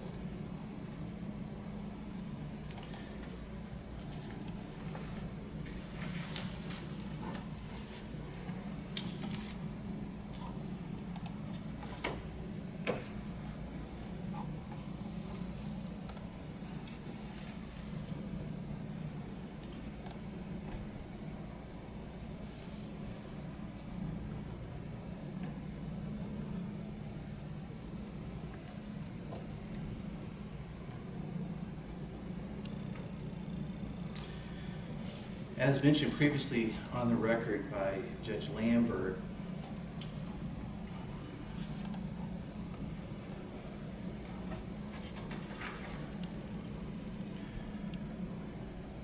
the petitioner reported on her return, and I am now looking at Exhibit 2, page 2 of 5. So Exhibit 2, page 2. Again, this is still part of the state's document. Again, I'm using the state's document to avoid any question about accuracy. There's no dispute that Dr. Hunter reported $9,461,508 as long-term capital gain, as gross long-term capital gain. She also claimed a basis reduction to that number on her original filed return of $4,250,000.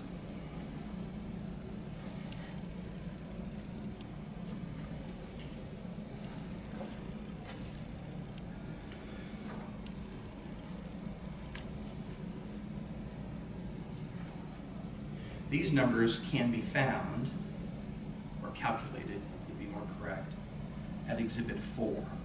Exhibit 4 is the 2012 Schedule K1, California K1, issued to Dr. Hunter by Bay Shores. On page 1 of Exhibit 4, toward the bottom, on the right-hand column, which is the California column, you'll see the numbers 9,460,005, which is net long-term capital gain, and on line 9 and line 8, net short-term capital gain of 1,503. You add those two numbers together, and you get the number on Exhibit 2, page 2, 9,461,508. Turning to the second page of Exhibit 4,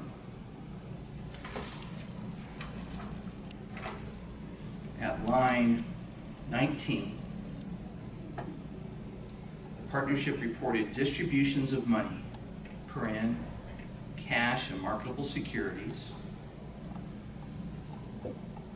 to Dr. Hunter of $9,202,271.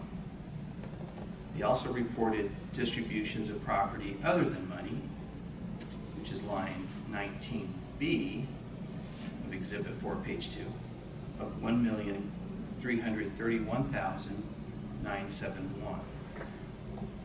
I want to focus on the $9,202,000. There should be no dispute that the $9,202,000 that was distributed to Dr. Hunter in 12 by the Bay Shore Partnership entirely consists of the net long-term capital gain that was reported on page 1 of the K1. In other words, she received proceeds classified as long-term capital gain from the merger between DaVita and Healthcare Partners.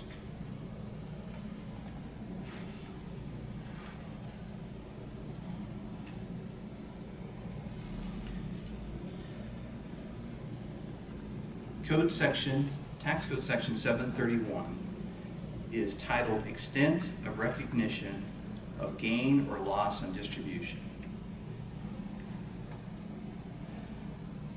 731A says, in the case of a distribution by a partnership to a partner, which we clearly have here, 731A1 then goes on to say, gain shall not be recognized to such partner, except to the extent that any money distributed exceeds the adjusted basis of such partner's interest in the partnership immediately before the distribution. The reason, in my opinion, the K1 on page 2, or any K1 for that matter, has a separate line for distributions of money is so that a partner can track the meaning, or the effect, I should say, of 731A1. In other words, if you go to Treasury Regulation 1.731A1, recognition of gain, the Treasury Regulation puts a little more meat on the bones.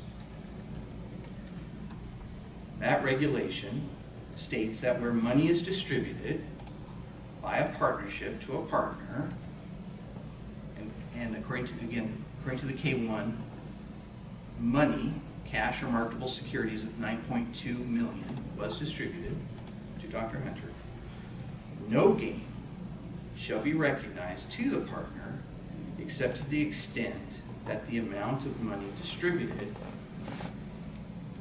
exceeds the adjusted basis of the partner's interest in the partnership. Well, clearly, $9,202,000 exceeded Dr. Hunter's basis. If we just go to the government's calculation basis at Exhibit 13, this is the far right column, bottom right. At the start of 2012, the state calculated Dr. Hunter's basis at roughly $3.5 million. There can be really no reasonable dispute that $9,202,000 exceeds 3.5.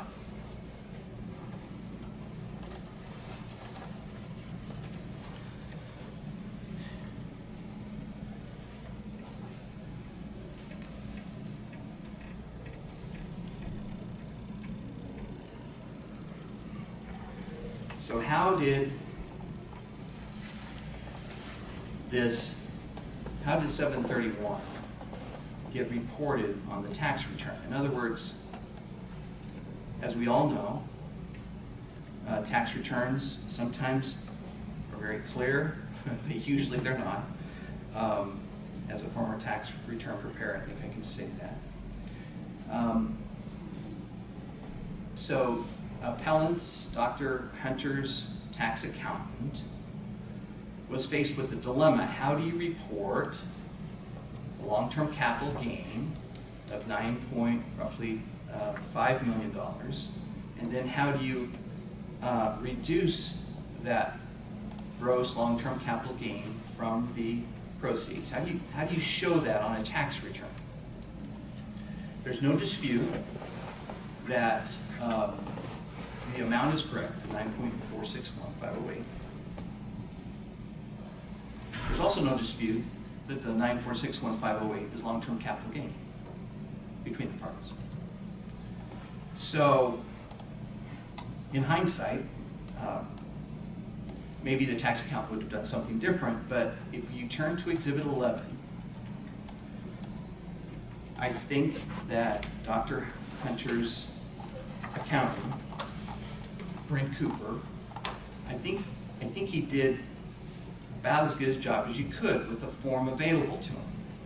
But I think because of the presentation, somehow this case has gotten off track. Let me explain. Exhibit 11, which is a single page, is the California Capital Gain or Loss Adjustment worksheet, or tax return. It's not a worksheet, it's an actual term, part of the Schedule D of the California State Individual Return. And he puts on there, to try to be very clear, and I'm looking at column 1A, the tax accountant reports Bay Shores Investment, LLC, basis in Bay Shores K1 calculation. And he reports on column C, cost or other basis, $4,250,000.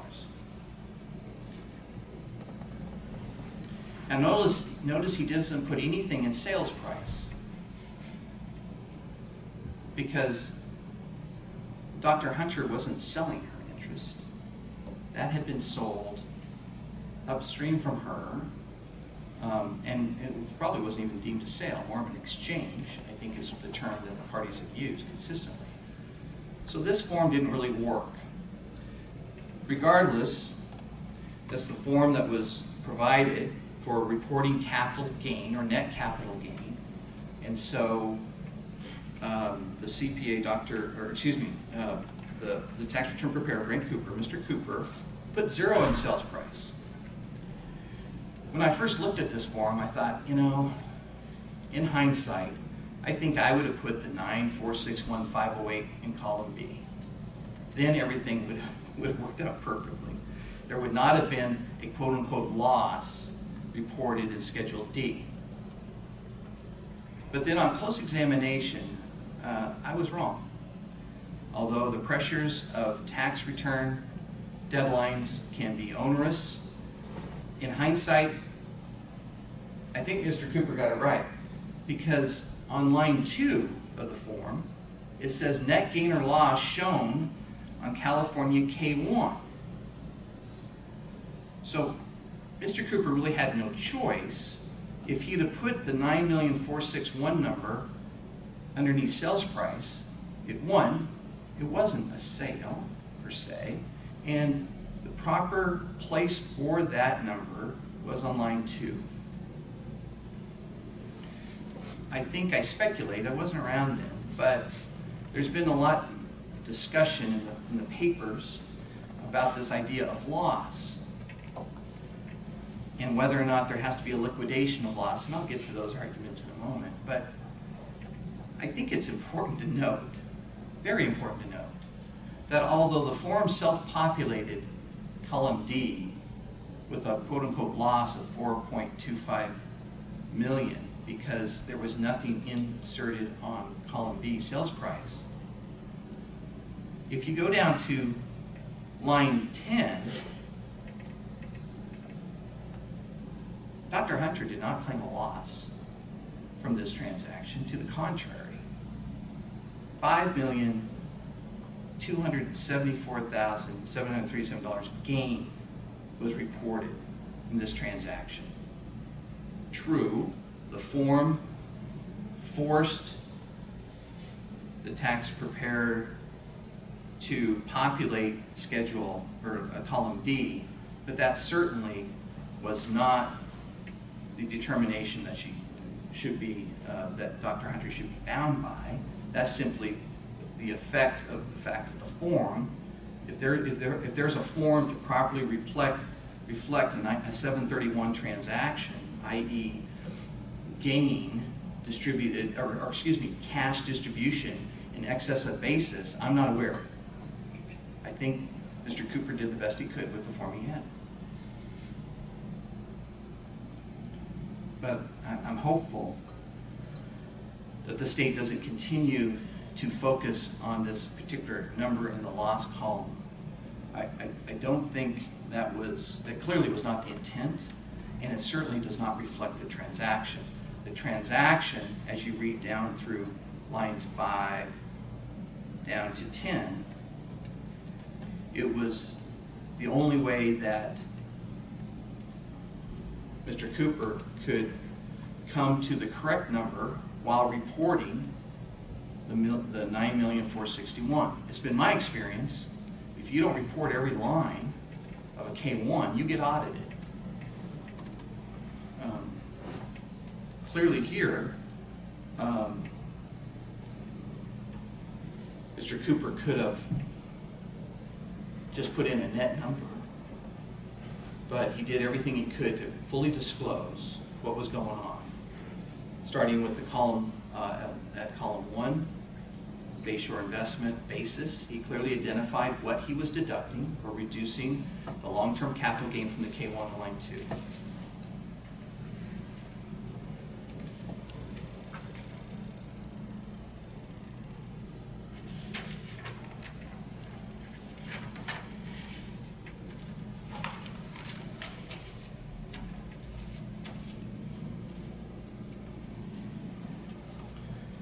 The state will likely today, as it has in its papers, will talk about 731A2. And so, although I do have a rebuttal period, I think it's worth kind of putting this all in context now. 731A2 talks about a loss from a distribution, because remember 731 is titled Extent of Recognition of Gain or Loss in Distribution. So 731A2 talks about losses.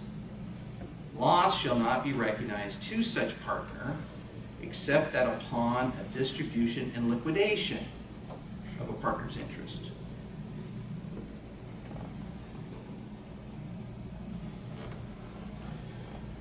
The state today, I'm sure, and in its papers filed with this panel, with the OTA, focuses on liquidation. When do we have a liquidation? Their position, the state's position is we don't have a liquidation until the actual Bayshore partnership is finalized may be dissolved, and the state looks at the 2012 K1, and there's the final box is not checked in 2012. And in fact, it's stipulated that final box was not checked until 2018. And you have a copy of that K1 if you want to see where that little box is. It took me a while to find it, but it's on the top, toward the top of the K1. And so the state's position is that no loss can be recognized until Bay Shores submits its final return to the state.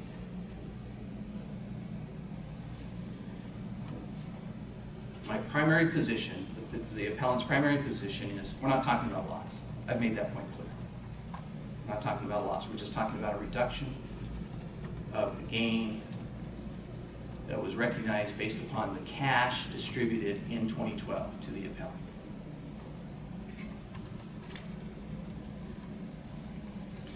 The Treasury regulation provides a little bit more meat to that bone. The Treasury regulation at 1.731A1, recognition of gain. I'm speaking from 1.731-1A1, little I. And again, this is laid out pretty well in my June 8th, 2018 request for appeal hearing submitted to the OTA. Where money is distributed by a partnership to a partner, no gain shall be recognized to the partner except to the extent that the amount of money distributed exceeds the adjusted basis of the partner's interest. This rule is applicable to both current distributions, i.e. distributions other than in liquidation of an entire interest, and to distributions in liquidation of a partner's entire interest. So clearly when it comes to gain, neither the code or the regs require liquidation for this basis offset to occur, so long as Dr. Hunter was reporting a gain, which clearly she was. She was in gain territory, 5 million plus. We're just simply not addressing liquidation, or we should not address liquidation, because we're not claiming a loss, not as that term is applied in 731 and the Treasury regulation under 731.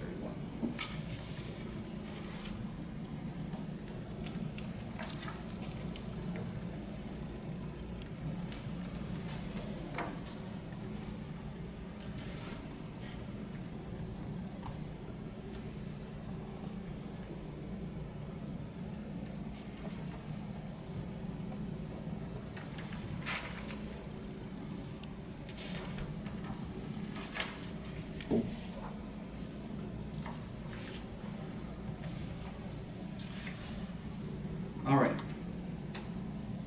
As we discussed previously on the record, the original tax return claimed a 4.250 basis reduction to the long-term capital gain that was recognized in 2012 by Dr. Hunter. We need to spend, unfortunately, we need to spend a little bit of time focusing on the number and what is the proper calculation of that basis number.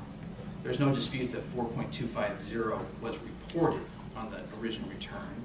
There certainly is a dispute as to, obviously, whether or not it should have been reported, but that was the amount that was on the original return.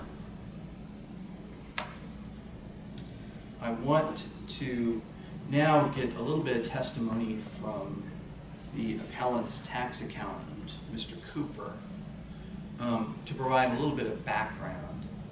First of all, how he came up with the 4.250, the 4.25 million, excuse me, 4,250,000 number. And then prior to filing his request for appeal hearing before here on June 8th, 2018, he calculated a higher basis number that the appellant is asking the court to consider applying here, further reducing her long-term capital gain on her 2012 return. Just for the mechanics, Judge Lambert, perhaps I can bring up Mr. Cooper to exchange places for a moment. Yeah, sure. Thank you. And Mr. Cooper, you could stand and raise your right hand. Do you solemnly swear or affirm to tell the truth, the whole truth, and nothing but the truth? I do. Thank you.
So, Mr. Cooper, thank you for coming to the hearing. I know it's always clear in hindsight when you're looking at tax returns and whatnot, but we'll get through it. I think everybody understands that. So I'm going to walk you through a few exhibits that have been stipulated into this record for today's hearing. First of all, let's start with the original return, which reported $4,250,000 dollar basis in the appellant's 2012 basis of the Bay Shore County Partnership matter. I want you to look at what's been marked as Exhibit G. So just flip through all 4 pages of Exhibit G. Try not to mix them up with the other exhibits if you can.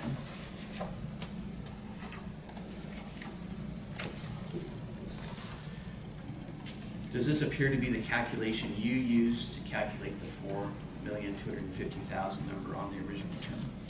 Yes, it is. Okay. So there's 4 pages of Exhibit G. The first 3 and part of the 4th has a lot of typed information. Did you prepare that? No, I did not. Who did? Do you know? I was given this by Dr. Hunter. She received it from a meeting she had with the group, with the Bay Shores group, prior to the sale. And they were all discussing the basis calculation. And this one in particular was just hers personally. I guess each individual partner received a similar breakdown. And the breakdown listed their calculation of the basis through the end of December 31st, 2011. And what happened was that's where it ended. The transaction happened during 2012. So I was trying to get from their calculation as of the end of December 31st, 2011 to the end of the transaction, when the transaction happened. And the numbers were moving around. We were trying to get as best numbers as we can, and the tax deadlines were coming up, and we came up with a best estimate as we could come up with at the time. We knew we were close. We knew we weren't going to be exact, but we were close enough to get it done and move it forward. And that's where we came up with the calculated number, which is $3,446,942. We made an adjustment for the months from December 31st, 2011 through I guess it was May of 2012 when the sale transaction happened. So our best guesstimate at that time, with the data that was provided to us at the time, we came up with the $4,250,000. So question, what is the basis on page 4 of Exhibit G? There's a handwritten note that says plus 850,000, or 850K. Right. Okay, did you mean by that 850,000? That's correct. Okay, is that in your handwriting? Yes, it is. Okay. So you made a best guess, you modified what was handed to you from the partnership? Yes. Okay. After you did the calculation that's reflected on Exhibit G, did you have an opportunity to revise that calculation? Yes, after the fact, actually several years after the fact, when all the data was provided to me, meaning all the years in question of K1s, I had the chance to go back to revise my initial estimate. And after going through all the figures. I'm going to interrupt you. Okay. I appreciate your narrative, but I want to try to ask questions. Okay. Okay, and do my job. Thank you. Sorry. Take a look at Exhibit 12. Okay. Right. Describe Exhibit 12. First of all, did you create Exhibit 12? It's a 2-page document. Yes, I did create this Exhibit 12. Okay. And in the protest that was filed with the OTA on June 8th, 2018, you make a statement in the computation on page 4 of that document. This document is not part of the exhibits, but it should be in the OTA's record. You say that the taxpayers overreported their taxable gain from the 2012 distribution from Bay Shores by $554,000. Your subtraction is $4,804,429 minus the $4,250,000. So how did you determine that the actual basis in 2012, the appellant's basis in 2012 at the time of the transaction was $4,804,429? Can you walk us through that on Exhibit 12? How I created that and how I came up with that number was solely based on documents provided on the K1s. So I took all the data on the K1s and marched it down, all the pluses and minuses and all the transactions that happened that tracked bases on the K1s, and summarized it here. Okay, next question. I'm looking at Exhibit 12 that you created, page 1, and you've done a comparison, which is pretty handy, between the FTB calculation at the time, that's since been revised slightly, but at the time the FTB had a calculation as part of its audit record of $3,446,000, and then you have revised calculation column. As I read down through that, there's very little differences except for the last 4 items. That's not on the FTB calculation. A $10,457,251 number, a negative $9,623,000, and a positive $876,000, and a negative $48,338.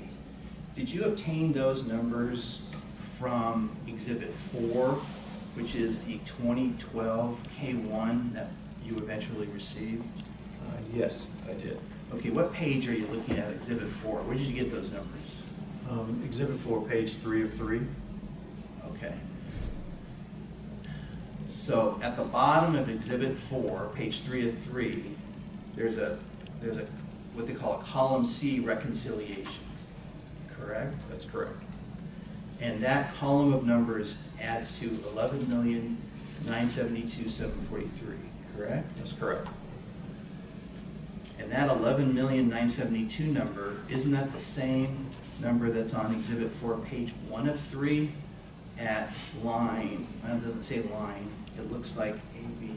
It's about middle of the page. It says member share of Form 568 Schedule M2. That's the same number, right? That's correct. Okay. And did you have all this detailed information when you were calculating the $7,250,000 number on the original return? The $4,250,000. The $4,250,000. Did you have no, Exhibit 4, that detail? I did not. Okay.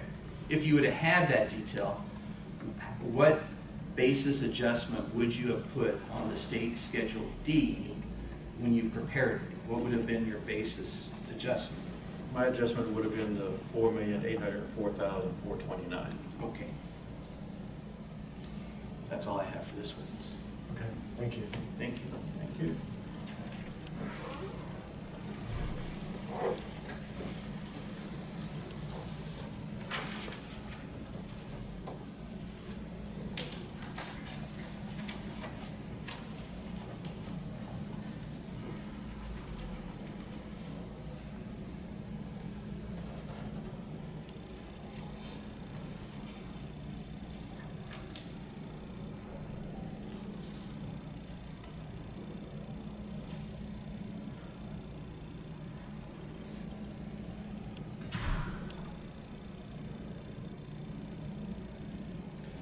All right.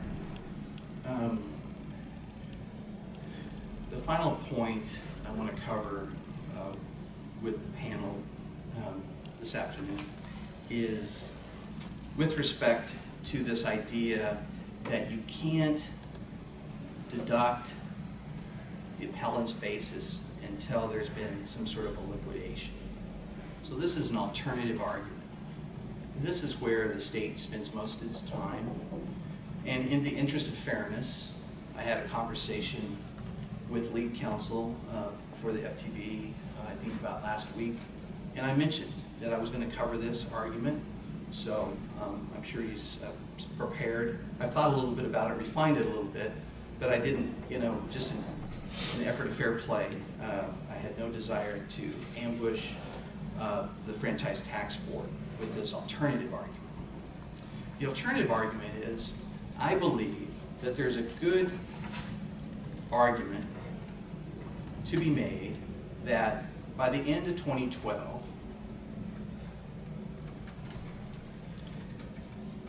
the appellant's interest was deemed liquidated. I'll repeat that. By the end of 2012, the appellant's interest in Bayshore was deemed liquidated. Now, by deemed liquidated, I mean applying the tax code as it was intended. I realize that under state law, an entity is not formally dissolved until it, files articles of dissolvement or whatever, or checks the little box final and dissolves, etc. I'm talking about a deemed liquidation, and I believe there's clear support for that in the code and regulations.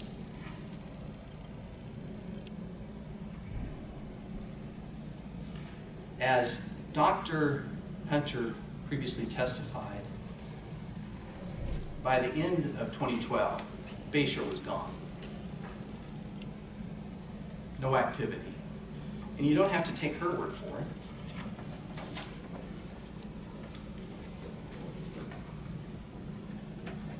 I want to take the panel quickly through the exhibits.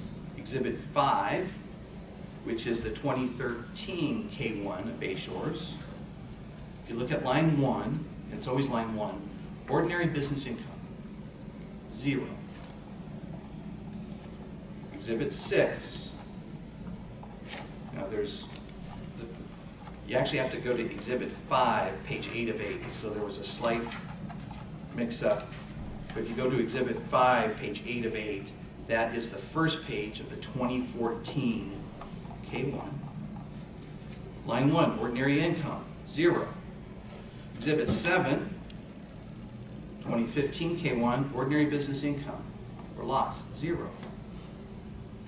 8, Exhibit 8, you can look at all the years, including 2018, when the little final K1 box is checked up at the top of the K1, ordinary business income loss, 0.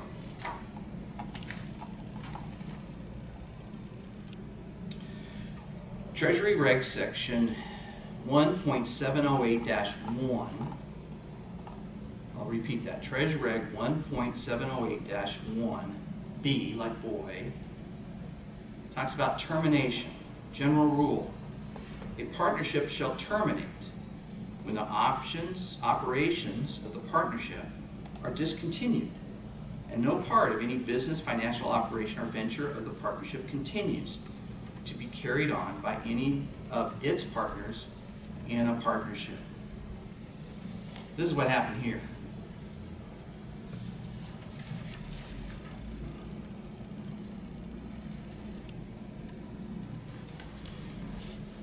And I have an alternative argument to that argument.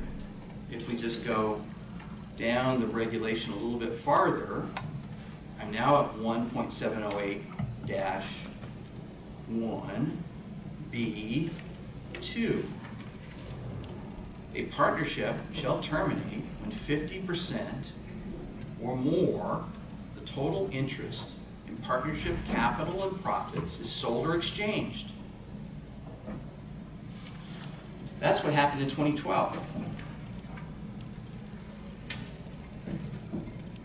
I'm going to show an exhibit to the panel so they can do their own math that they want. Exhibit 14. Go to Exhibit 14, stipulated in the record. This is a proceeds summary to appellant, Dr. Hunter. Her gross proceeds from the DaVita acquisition of Healthcare Partners, her gross proceeds, so it's the left-hand column, $10,676,872. But she didn't get all of it. The final proceeds at close was $9,393,308. Why didn't she get the gross proceeds? Because as you go down the schedule, and I think the state discusses this in one of its papers, money was held back. There was litigation. But if you divide the number 9,393,308 by the 10,676,872, so the total of the first column and the second column on Exhibit 14, page 101, roughly 88% of the acquisition costs, proceeds were distributed. And Dr. Hunter wasn't special. I mean, all the partners received a similar statement based upon their percentage ownership. So the point is that clearly well over 50% of the partnership's capital was distributed before the end of 2012. That also is a deemed termination under the Treasury regulations. So whether or not you treat this as a current distribution, which 731A1 says gain is limited by the basis, or you consider this to be a liquidation, you need to recognize by the end of 2012, the appellant's basis can be used to offset these proceeds.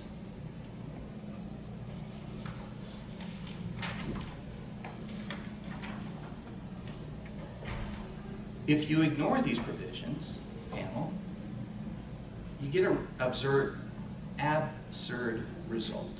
Think about it. What the state is arguing is that, the state calculates her basis on its exhibit as about $3.1 million.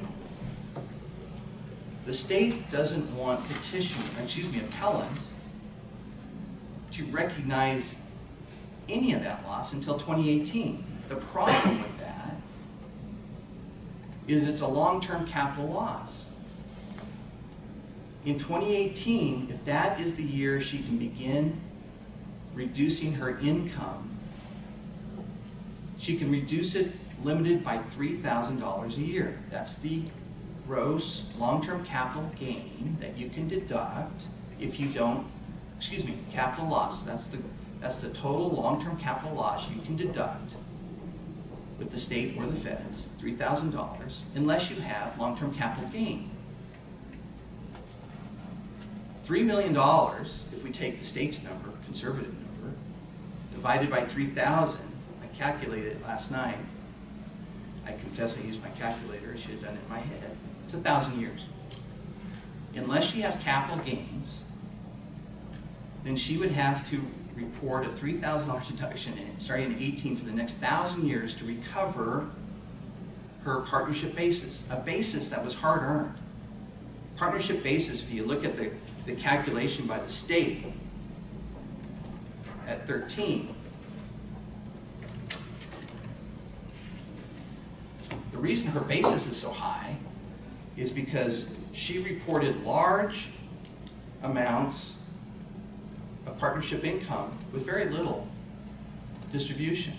So her basis went up. Those were tough years.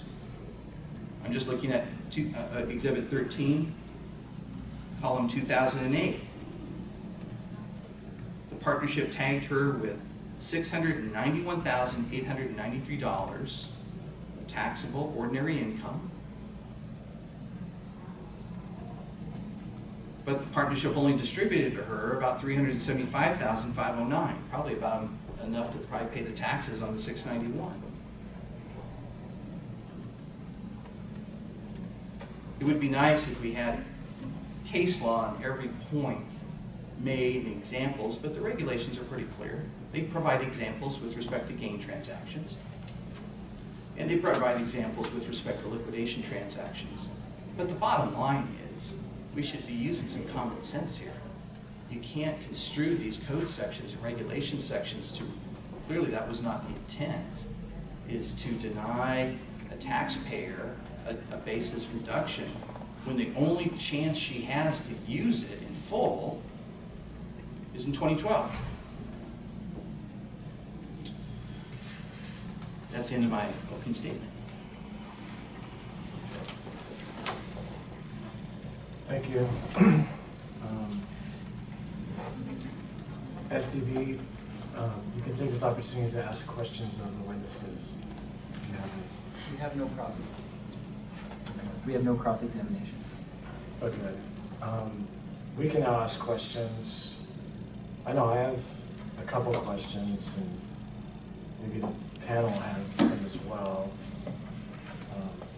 I just wanted to ask, to clarify some of the arguments. Mr. Tarter, I think, were you stating that the distributor's share and the distribution are the same amount, or they come from the same amount? Because I believe, and FTV we'll discuss later, but I believe FTV was arguing that they're different amounts. There's a distribution and there's also a distributive share. But you're saying that the amounts reported on the K1 in different places are actually related to the same distribution? Correct. Okay. And we have the K1, but if there's any other evidence to show that those are the same amount, what do you have to present to show that those are related to a single distribution? Do you have any evidence of documentation that we can look to? Exhibit 14, which was the partnerships, as I have understood it to be kind of their best guess of the results. They called it a proceeds summary. And if you look at Exhibit 14, gross proceeds and final proceeds, those track pretty closely to the amounts on the K1. So this document is titled DaVita Transaction Proceeds Schedule. You compare the cash and value of DaVita shares distributed, and you get very close to the amounts reported on the K1 as long-term capital gain and on the distribution of money. So I understand the question is there proof about what's on the K1? Is it related to the distribution, the exchange, the partnership interests in the DaVita healthcare transaction? I think Exhibit 14 does that pretty well. Okay, because the K1 amounts that is listed as the distributive share and the distribution they're different amounts on the K1. Do you have an explanation as to why the amount listed as a distributive share is different on the K1 than the distribution amount, if they're related to the same distribution? So you're comparing, I just want to make sure I'm clear on the question. Yeah. So I'm looking at Exhibit 4, the 2012 K1, and you're comparing the $9,460,000, which is the net long-term capital gain, to the second page of the K1 is $9,202,000. Correct. Yeah. The difference is about $200,000. I don't know what that percentage difference is. I can't actually calculate the difference just because the partnership return would have to be provided in detail for me to actually calculate both of those numbers. But based upon Exhibit 14 and based upon the other numbers on the K1, which are insignificant, I think there's no reasonable dispute, with all due respect, I don't think there's any reasonable dispute that the long-term capital gain resulting from the proceeds from the exchange that are reported on Exhibit 14, I don't think there's any dispute that the long-term capital gain 9.4 is coming primarily from the DaVita transaction. Okay. On a related question, on the basis calculation done by Mr. Cooper, I think it was Exhibit 12. In the basis calculation on Exhibit 12, it shows that there's an addition for the amounts that appear to be the distributive share amounts, which includes ordinary income of $836,904 and $9,460,005 for long-term capital gain. And later on, there's a subtraction for distributions. And I believe, FTB can clarify, but I thought that what the FTB was stating was that the distributive share is added to the basis and then the distribution is off. You only take a gain to the extent it surpasses your basis for the distribution.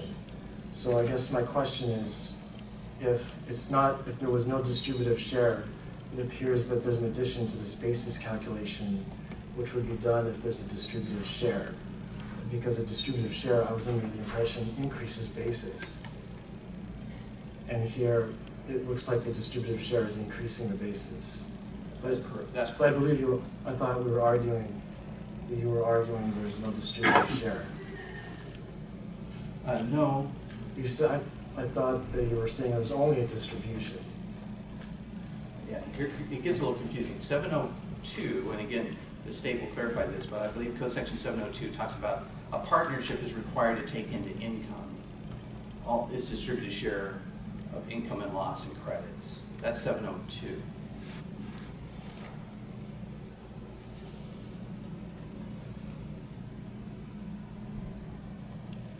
And you can see that reflected in the state's calculation of basis on Exhibit 13. If the partnership, if the appellant's allocable share of partnership income is reported, that increases basis, and then a distribution out decreases basis. That is not in dispute, and I think that's one of the issues that are a little confusing. Whether or not basis is going up or down still doesn't answer the question about the $9.4 million of long-term capital gain that the state wants reported in full. 731 is a separate code section. 702 talks about distributed share. I'm hoping I'm stating that right. It's 702 or 703. The 731 talks about the extent of recognition of gain or loss on a distribution. Okay. Yeah, I guess my question was, before you said it was related to one distribution and there was no distributive share, whereas here it looks like it's being treated as two separate amounts. there's a distributive share and a distribution, but I thought your argument was that there was only one distribution, and it was just reported by accident on the K-1 in 2 places. No, I don't think I used any of those terms, Okay. an accident or anything. But you said that the distribution, there's one distribution, and it was reported in 2 places on the K-1. Correct. One place was a distributive share, and one place was a distribution. But it's related to one distribution, is what you're saying. I'm just trying to clarify your argument. Sure. So we can On the understand. K-1, there was one cash distribution, no doubt about it. That's on line 19A of the K-1, Exhibit 4. There was one distribution out, and the question is, based upon that distribution out, did that trigger a basis reduction? And that's what 731 says. When there's a distribution of cash, then a taxpayer can reduce its long-term, in this case, long-term capital gain, by the amount of that of her basis at the time of the distribution. But that's why I spent some time on the alternative arguments, which is that primary argument relates to current distributions. I think there's also an equally valid argument that, in effect, this was a deemed liquidation or termination of the partnership interest at the end of 2012, which is why I brought it up, because I think that path is clearer. Based upon the code and the regs that I talked about previously, there was a deemed liquidation of the partnership interest at the end of 12. Operations stopped, point 1, or, these are alternative arguments, or over 50% of the partnership's capital was distributed. So, if the panel has a concern about my primary argument, I would ask them to consider the deemed liquidation that occurred in 2012, because I think it's maybe even a more valid argument. No business continued after 2012. Was there money in the bank account? Yes. But that does not change the status of the deemed liquidation in 2012. If I may, there is authority for that, but I may have exceeded my time. I don't want to. No, it's I can fine. do that on rebuttal if you want. Well, just one more question on Sure. that. In terms of the authority, I believe from the FTB's argument, it appeared you were stating that if there's a liquidating distribution, that law applies to when there's a loss. And in here, it doesn't look like there was a loss but a gain. The state would differ with that. The state is arguing that you can't deduct the basis as a loss until a liquidation has been consummated. And I'm okay with that as a general rule. The state would argue that the liquidation isn't consummated, isn't completed until 2018. Okay. Well, I guess I was asking, I thought that this distribution was not a loss. That's my primary argument. Absolutely. Okay. Yeah, 731A1 talks about gain, and as we mentioned, the capital gain reported by the appellant was $5 million. That's gain, not a loss. So that gain qualifies, that code section you're stating qualifies then to, when there's a deemed liquidation. You're saying it's related to when there's a deemed liquidation that's relevant? It could be either. 731A1 talks about current distributions, not in liquidation, and 731B talks about losses recognized when there is a liquidation. I'm arguing both could apply here. Okay. If it's not a current distribution, which the state argues, this is not a current distribution, and therefore you can't deduct the gain, then the state uses, applies the standard of we're not liquidated, the interest is not liquidated until 2018. And I'm okay going down that path, that no loss, i.e. the basis, Because there's no argument, you can ask the state when they present, but there's no argument that beginning in 2018, she can write off her basis as a long-term capital loss. There's no debate about that from the state standpoint. I'm arguing that's an absurd result. This liquidation effectively took place in 2012. Operations stopped. Why should an appellant wait 7 years to claim a basis loss 7 years after all the gain from the exchange of her shares was completed? The result is absurd. She has this huge long-term capital loss that she effectively cannot use because we're waiting until some arbitrary point in time when the final box is checked on the K1. The code and the regs obviously apply a little bit of common sense. If operations have ceased, or if more than 50% of capital has been distributed out of the partnership, we're done. We can then take the deduction of the basis against whatever income we're reporting on that 2012 return. I hope that's clear. Yeah, I understand what you're saying. I'm just, there's a couple different ways to argue the facts here, and I'm just arguing them both ways. Okay, thank you. Judge Johnson, do you have any questions? No questions for the witnesses. I might have a couple of legal questions, but I want to see if I have to be addressed them first, if I can pull off until after they're done. Judge Joe, do you have any questions? I have no questions at this time. Okay.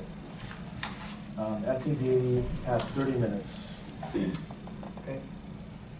Good afternoon, panel. Nathan Hall, appearing on behalf of the Franchise Tax Board.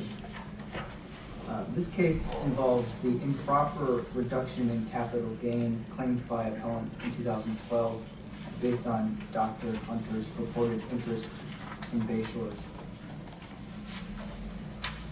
In reaching the correct result for this case, it's important to remember that partnerships are pass-through entities. On the most basic level, this means that the partnerships themselves do not pay tax. Rather, the individual partners pay tax based on their respective partnership interests. Generally speaking, that means if a partnership earned, for example, $100 during the tax year, a partner holding a 50% interest in the partnership would be required to report and pay tax on $50 of the partnership's income. The rule providing operation for this concept is found in Internal Revenue Code section 702. To apply this rule to the case at hand, I would direct you to appellant's 2012 California tax return, marked as Respondent's Exhibit A, on page 6, line 2. This is page 104 of the PDF of the exhibits. Here, the appellants properly reported Dr. Hunter's distributive share of partnership capital gains in 2012 in the amount of roughly $9.4 million. To be sure, this is the sum of capital gains reported on her Schedule K1 from the partnership in 2012. This is shown in Respondent's Exhibit C on page 1, lines 8 and 9, which is page 126 of the PDF. After the partners report the partnership income, what the partnership does with that income is an entirely separate matter. The partnership may retain some income and reinvest it, or hold some back for litigation that's pending, or it may distribute that income to the partners. Internal Revenue Code section 731 tells us whether there are any tax consequences upon a distribution to a partner. Determining whether there is a recognizable gain or loss upon a distribution depends on the partner's basis in the partnership. Gain upon a distribution is not recognized except to the extent the gain exceeds the partner's basis in the partnership immediately before the distribution. Losses, if any, are not recognized except upon a distribution in liquidation of the partner's entire interest in the partnership. To apply that concept here, we can see that the partnership reported a cash distribution to Dr. Hunter in 2012 of roughly $9.2 million. This is shown in Respondent's Exhibit C on page 2, line 19A. This is page 127 of the PDF. As stated a moment ago, whether there is a gain or loss based on a distribution depends on the partner's basis in the partnership. Respondent has provided the panel with its own calculation of Dr. Hunter's basis in the partnership, which is shown in Respondent's Exhibit K. While the parties appear to disagree on exactly what Dr. Hunter's basis in the partnership was, both parties estimated at roughly $3.4 million at the beginning of 2012. Internal Revenue Code Section 705 provides the operating rules for determining a partner's basis in a partnership. Under that section, a partner's basis in a partnership is generally increased by her distributive share of partnership income and generally decreased by the amount of distributions to the partner. As mentioned earlier, Dr. Hunter's distributive share of partnership income in 2012 was reported as roughly $9.4 million. Applying Section 705 here, we would take the beginning basis of $3.4 million and add Dr. Hunter's distributive share of income in the amount of $9.4 million, resulting in a partnership basis of approximately $12.8 million immediately prior to the distribution in 2012. I'd like to take a minute to remind the panel that these numbers are only rough estimates to illustrate application of the rules. The numbers reflecting respondents' position are stated in respondents' briefs and accompanying exhibits. Turning back to Section 731, gain is not recognized to a partner upon a distribution except to the extent that any money distributed exceeds the basis of the partner's interest immediately before the distribution. As we said, we have a basis immediately before the distribution of roughly $12.8 million and a distribution of roughly $9.4 million. Applying the distribution against Dr. Hunter's basis results in a remaining basis of roughly $3.4 million. Appellants have argued on brief that Dr. Hunter was taxed on the distribution. However, as shown here, that statement is incorrect. The distribution, as reported on the Schedule K-1, reduced Dr. Hunter's partnership basis, but did not result in a taxable event. Now, the question of whether appellants are entitled to claim a loss or offset to recover Dr. Hunter's remaining basis in 2012 is governed under Section 731, which provides that a loss shall not be recognized except upon a distribution and liquidation of a partner's interest in the partnership. This begs the question of the meaning of the phrase, liquidation of a partner's interest. The Internal Revenue Code and regulations provide clarification on this point.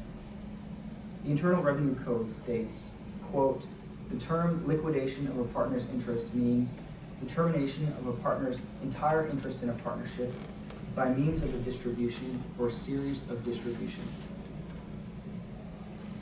Furthermore, when there are a series of liquidating distributions, a partner's interest in the partnership is not deemed terminated until the final distribution has been made. Under the plain language of the statute, Dr. Hunter's partnership interest was not terminated in 2012.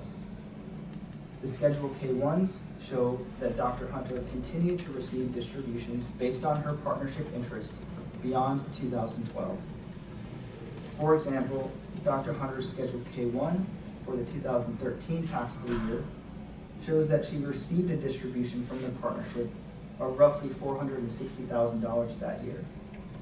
This is reflected in Appellant's Exhibit 5 on page 1, box 19. This is page 19 of the PDF.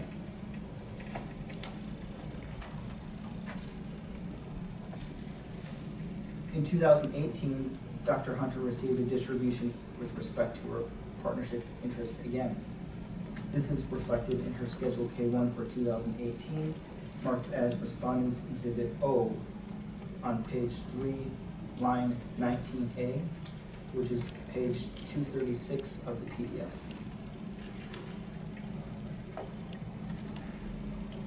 Dr. Hunter's Schedule K-1s provide additional evidence that the 2012 distribution was not a liquidating distribution. If I could direct your attention back to the Schedule K-1 for 2012, marked as Respondents Exhibit C on page 126. Excuse me, page 126 of the PDF. Two things are apparent when you look at the Schedule K-1. First, it does not indicate that it is the final Schedule K-1, as discussed earlier. Second, a review of the partner's ending capital account in box E in the middle of page 1 of the exhibit shows that Dr. Hunter's ending capital account is approximately $3.4 million. Generally, if the taxpayer's interest in the partnership is liquidated, the ending capital account will show 0. Now, let's contrast that with the Schedule K-1 issued to Dr. Hunter in 2018. This is marked as Respondents Exhibit O on page 234 of the PDF. On page 1 of the exhibit, line G, the box indicating that the K-1 is the final K-1 is checked. Further, on the top of page 2 of the exhibit, you can see that Dr. Hunter's ending capital account is 0. These are indicators that the partner's interest in the partnership has been liquidated or terminated during the taxable year. Based on this, it appears that 2018 would be the correct year to claim the loss. Additionally, Dr. Hunter's subsequent tax returns are not consistent with the appellant's theory that they are allowed to claim a loss to recover the partnership basis in 2012. Assuming that Dr. Hunter recovered her basis in 2012, at the beginning of 2013, her basis in the partnership should be 0. Remember that with respect to a distribution, gain is not recognized except to the extent that it exceeds the partner's basis in the partnership.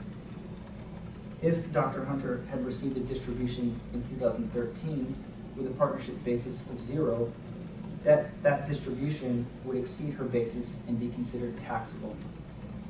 As pointed out, the partnership did in fact report the distribution to Dr. Hunter in 2013 of roughly $460,000. However, that distribution was not reported on her 2013 tax return.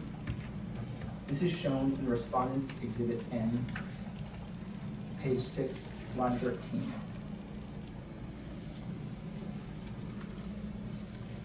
Now, appellants have pointed to IRC Internal Revenue Code Section 708, arguing there was termination of the partnership in 2012. First of all, Section 708 and the accompanying regulations deal with partnership level determinations and are not directly applicable to Section 731. Second, the Treasury regulations, if you quoting Treasury Regulation 1.708-1 subsection B, which is the regulation that appellants read from earlier, that regulation provides that the partnership is not considered terminated until the winding up period is concluded and all remaining assets, including cash, are distributed to its partners. So even if the partnership ceases doing business, the partnership is considered continuing during the winding up period. Now, the code does not define the term winding up period, but it is Respondent's position that winding up is generally understood to include the process in which the partnership pays and settles any remaining debts or liabilities. In this case, determining the partnership's liability as a result of a lawsuit and subsequent settlement would be considered a winding up event for purposes of IRC Section 708. This did not conclude, the litigation did not conclude until 2018, the same year in which the partnership distributed its remaining cash to the partners. Appellants have failed to provide any authority to support the interpretation their interpretation of Section 708, that the partnership can terminate while Dr. Hunter continued to receive distributions based on her partnership interest.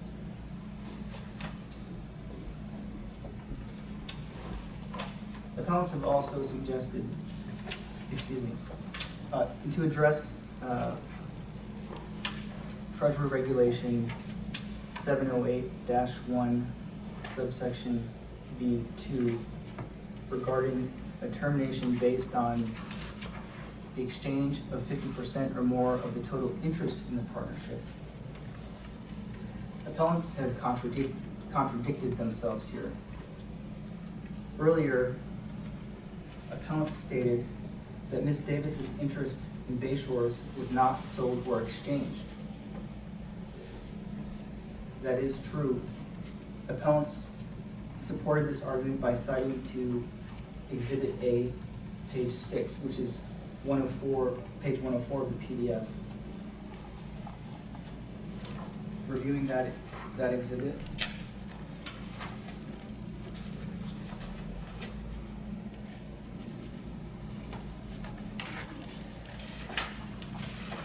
we can see that under sales price, column B, there was no sale or exchange of Dr. Hunter's interest in the partnership in 2012.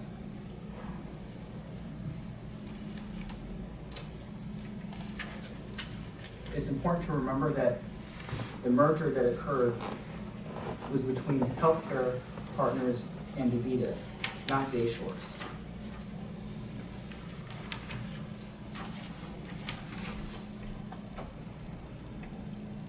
Finally, appellants have suggested that the result is unfair to Dr. Hunter. Well, respondent understands where appellants are coming from. The fact that the correct legal application would be the fact that it may be more financially advantageous for Dr. Hunter is not a reason to make an exception to this rule. If we're talking about matters of fairness, it would be incorrect to allow an exception to this rule simply because it results in a greater tax advantage for Ms. Davis. There could be other taxpayers, for example, who stand to benefit by recovering his or her basis in 2018. Would we apply the rule differently for those taxpayers? Short of allowing taxpayers to freely choose which year to recover their basis, it is the most fair to apply the rules as written uniformly. The facts show that appellants incorrectly applied the partnership rules by reporting a loss and offsetting Dr. Hunter's basis in Bayshores in 2012. Respondent's determination should be sustained. Thank you. Thank you. I just had a couple questions. The appellants were arguing that one of their arguments was that the amount was not a loss, even though it was reported that way. And your presentation focused on the argument that it was a loss. Can you address their other argument that it was not a loss, but a distribution that is a gain? Yeah, so with respect to recovering a partner's basis under section, that would be, let me clarify here. Section 731, gain or loss. It's important to understand or recognize that the gain or loss under section 731 is with reference to the partner's basis in the partnership. That's how a 731 gain or loss is determined. And so when we're talking about how the distribution affects basis and whether there's a basis recovery, aka a loss during that tax year, we have to compute the taxpayer's basis to determine whether there should be a loss. And with respect to claiming a loss or reducing or offsetting a distributive share of gain, that in that case, we're looking at section 731A2. Okay. I hope that answers your question, or at least. Okay. Also, one question. In terms of the appellant's basis calculation that includes those amounts that they say tied to their K1, do you have any, do you agree or disagree with those extra numbers added to their basis calculation? To the extent that they differ with respondent's basis calculation, which is in Exhibit K, respondent disagrees. And I think our basis calculation is set forth in that exhibit, and that is our position.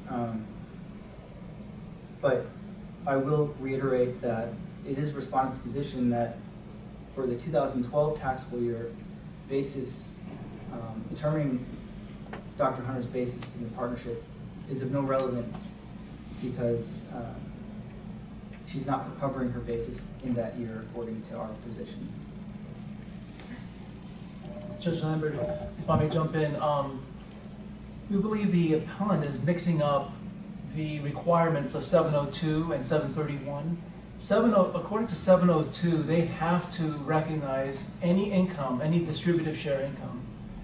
And that, from page 1 of their 2012 K1, that encompasses lines 1 through 11, which encompasses also the net capital gains that Dr. Hunter was entitled to from the sale of health care by Bay Shores. 731 is merely a computation of whether there's a gain or loss on the appellant's own interest in the partnership itself, in the interest, in this case, in the interest of Bay Shores. This has nothing to do with the sale to DaVita. The sale to DaVita was accounted for, should be accounted for under 702. So we believe because there's a mix-up, because the appellants are mixing these two things up, the only way that they can apply or offset their basis of $4.2 million is to do that under 731 as a loss, because any gain is recognized under 702, and that's why we were addressing the loss portion of that, 731B. Judge Johnson, do you have any questions? Thank you. One question for Franchise Tax Board. To the extent that appellant is raising the argument that, excuse me, the $4.2 million basis should have been around 4.8 instead, a difference of about $554,000. What we're talking about today is a notice of action on a notice of proposed assessment. Is that correct? Seeking additional tax from the taxpayer? That is correct. Okay, we're not talking about claim for refund today. That is correct. So to the extent that appellants believe they overpaid, that would be a refund claim action, would not? Correct. Okay, and that's not before us today? Correct. Okay, thank you. Judge Cho, do you have any questions? No, I have no questions. Thank you. Appellants, you have 15 minutes to make a rebuttal. Hopefully I won't need all that. Although I have been trying to speak slowly for the court reporter. So maybe I'll need it. Primary position, I don't think I need to repeat. I think it's clear in the pleadings and whatnot with respect to the effect of 731 allowing a offset the basis against long-term capital gain when cash is distributed. What I want to focus on is maybe coming a lot closer factually and legally to what the state is arguing in its papers and today, which with respect to termination. There was a definition provided earlier that liquidation of a partnership equals termination. I don't think there's any dispute between the parties that when somebody's partnership interest is terminated, that the full basis can be allowed. The appellant's alternative position is that occurred in 2012. And I don't think the state, although I provided the state with a heads up that I was going to make that argument today, I don't think the state really has really completed that, their defense of that alternative argument. Again, I want to be clear, 708, and this is Treasury Regulation 1.708-1, talks about termination. A partnership shall terminate when the operations of the partnership are discontinued. The operations of the partnership are discontinued. This partnership was in the health care business. It was not in the litigation business. It was not a debt collector. Were there two distributions, one in 13, one in 18? Two partners, including the appellant? Yes. But that does not change the fact that in 2012, Bay Shores is gone, effectively, as an operation. Now, with respect to a couple lingering payments, I would ask the court to consider a couple authorities. Because as you can imagine, this is not the first panel that has had to decide whether or not a strict reading of the code and regulations is required, because an absurd result will precipitate. The case of Goulder, G-O-U-L-D-E-R versus United States. This is 64 F 3rd 663. This is a 1995 opinion out of the Northern District of Ohio.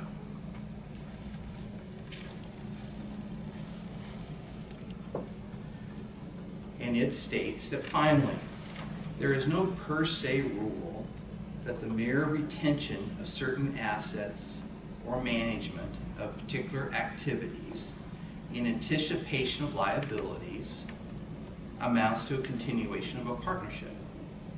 That's what's going on here at Exhibit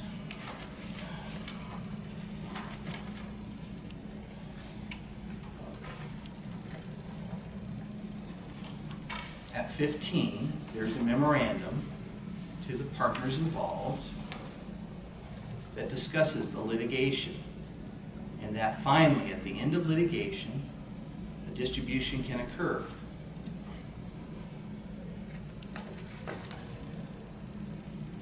Exhibit 14 shows roughly the schedule of the amounts that were held in escrow pending the results of litigation.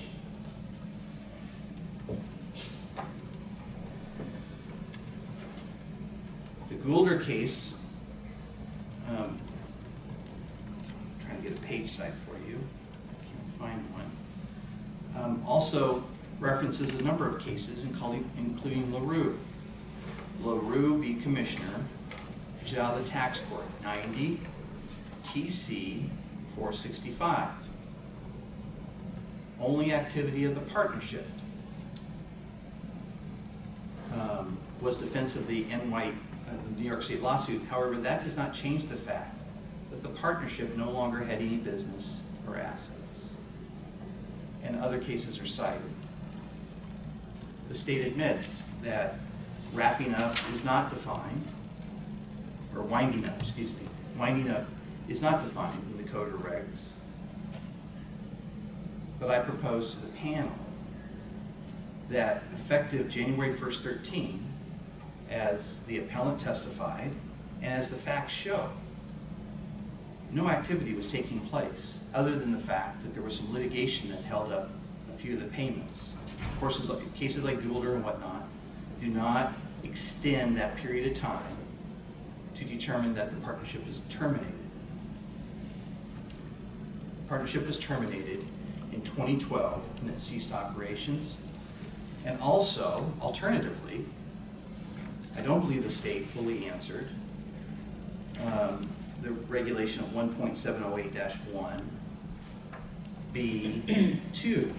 A partnership shall terminate when 50% or more of the total interest in the partnership, capital and profits is sold or exchanged. Now, they they talk about the Schedule D, which we've already talked about is somewhat defective in this purpose, and saying, well, we didn't put the number in Schedule D, so therefore there wasn't a seller exchange. The taxpayers shouldn't be completely bound by the position they took on the return. That's why we're here. We're trying to apply proper law to the facts. And the facts are that the appellant's interest was exchanged for some cash and some shares in DaVita. And that transaction was completed substantively in 2012, except for some lingering payouts that resulted at the end of the lawsuit. We shouldn't have to wait 7 years. It creates an absurd result, and no court that I'm aware of has followed a strict interpretation that some non-operational type activity should control whether or not the partnership interest is deemed terminated. That concludes my rebuttal. I just have one question. Go ahead. FTB was stating that the merger agreement and the termination was between DaVita and HCP and not related to Bayshores, and they're stating that Bayshores was not terminated, but if you could clarify, if we're looking at a liquidating distribution from Bayshores and DaVita is the one that is terminating, how can you connect the dots to Bayshores? So, so can you address FTB's argument? Sure. HCP was owned by several practice groups. We know the percentage has been stipulated that Bayshore owned about 20%. Maybe that's Exhibit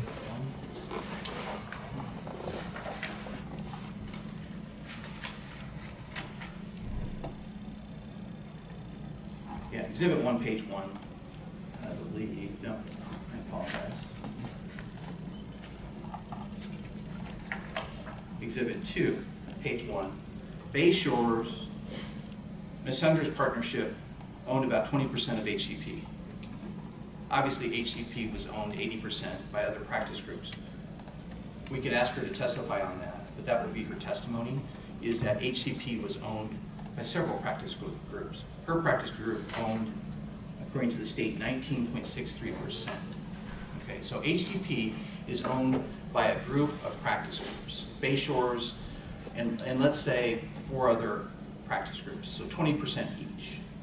You want to buy HCP. How do you do it? You have to acquire HCP, who are the owners of HCP? Bayshore is one of the owners, and in my example, 4 other 20% owners or partnerships are owned HCP. So DaVita comes in, they want to acquire HCP. How do they do that? They have to acquire HCP's owner's interest, which includes Bayshore. Bayshore is one of the owners of HCP. So DaVita, effectively, in order to acquire HCP, has to acquire the partnership's interests that own HCP. And of course, that filters down to the individual partners.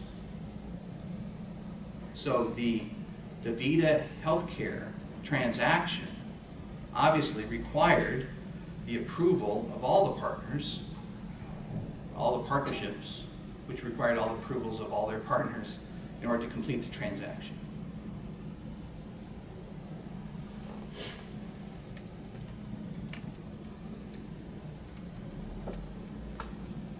And as I mentioned at my start of my opening, Exhibit 2, this is page 1 of 5,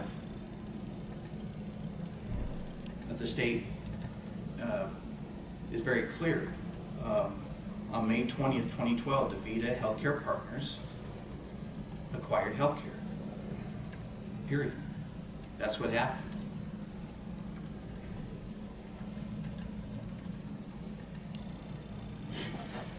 Okay, thank you.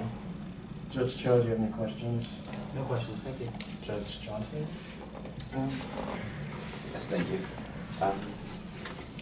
Going back to the alternative argument, the deemed liquidation, and Franchise Tax Board kind of walked through the years that followed 2012. Sure. Noted that there were some distributions, and apparently they were reported as no net gain due to remaining balance in her account. Does that sound accurate to you? Let me take a look at the 2013 K1 just so I can keep up with you. Sure. I believe it's Exhibit N. Exhibit what? Oh, sorry, Exhibit N was the tax return. Yeah, I'm looking at Exhibit 5, which is the 2013 K1. It shows a distribution of $459,000, but no taxable income.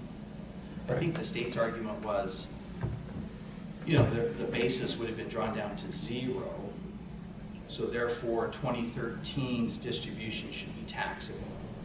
Under the deemed liquidation theory, correct? Under the deemed liquidation theory, and I'm not sure that's be true. As the state pointed out in its papers, the Bayshore did not elect the installment method payment. In fact, at Exhibit 14,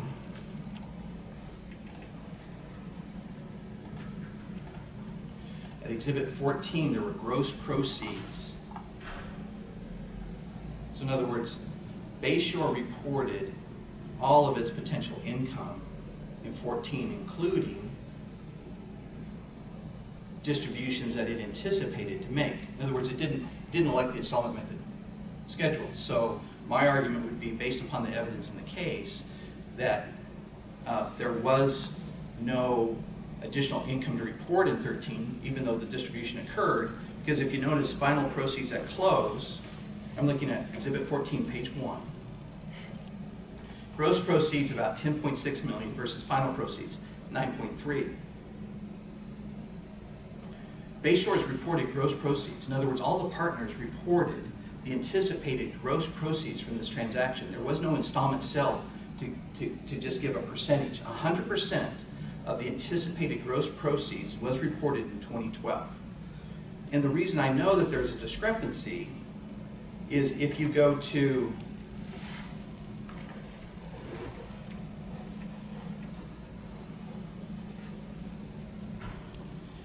the 2018 K1, this is Exhibit 10.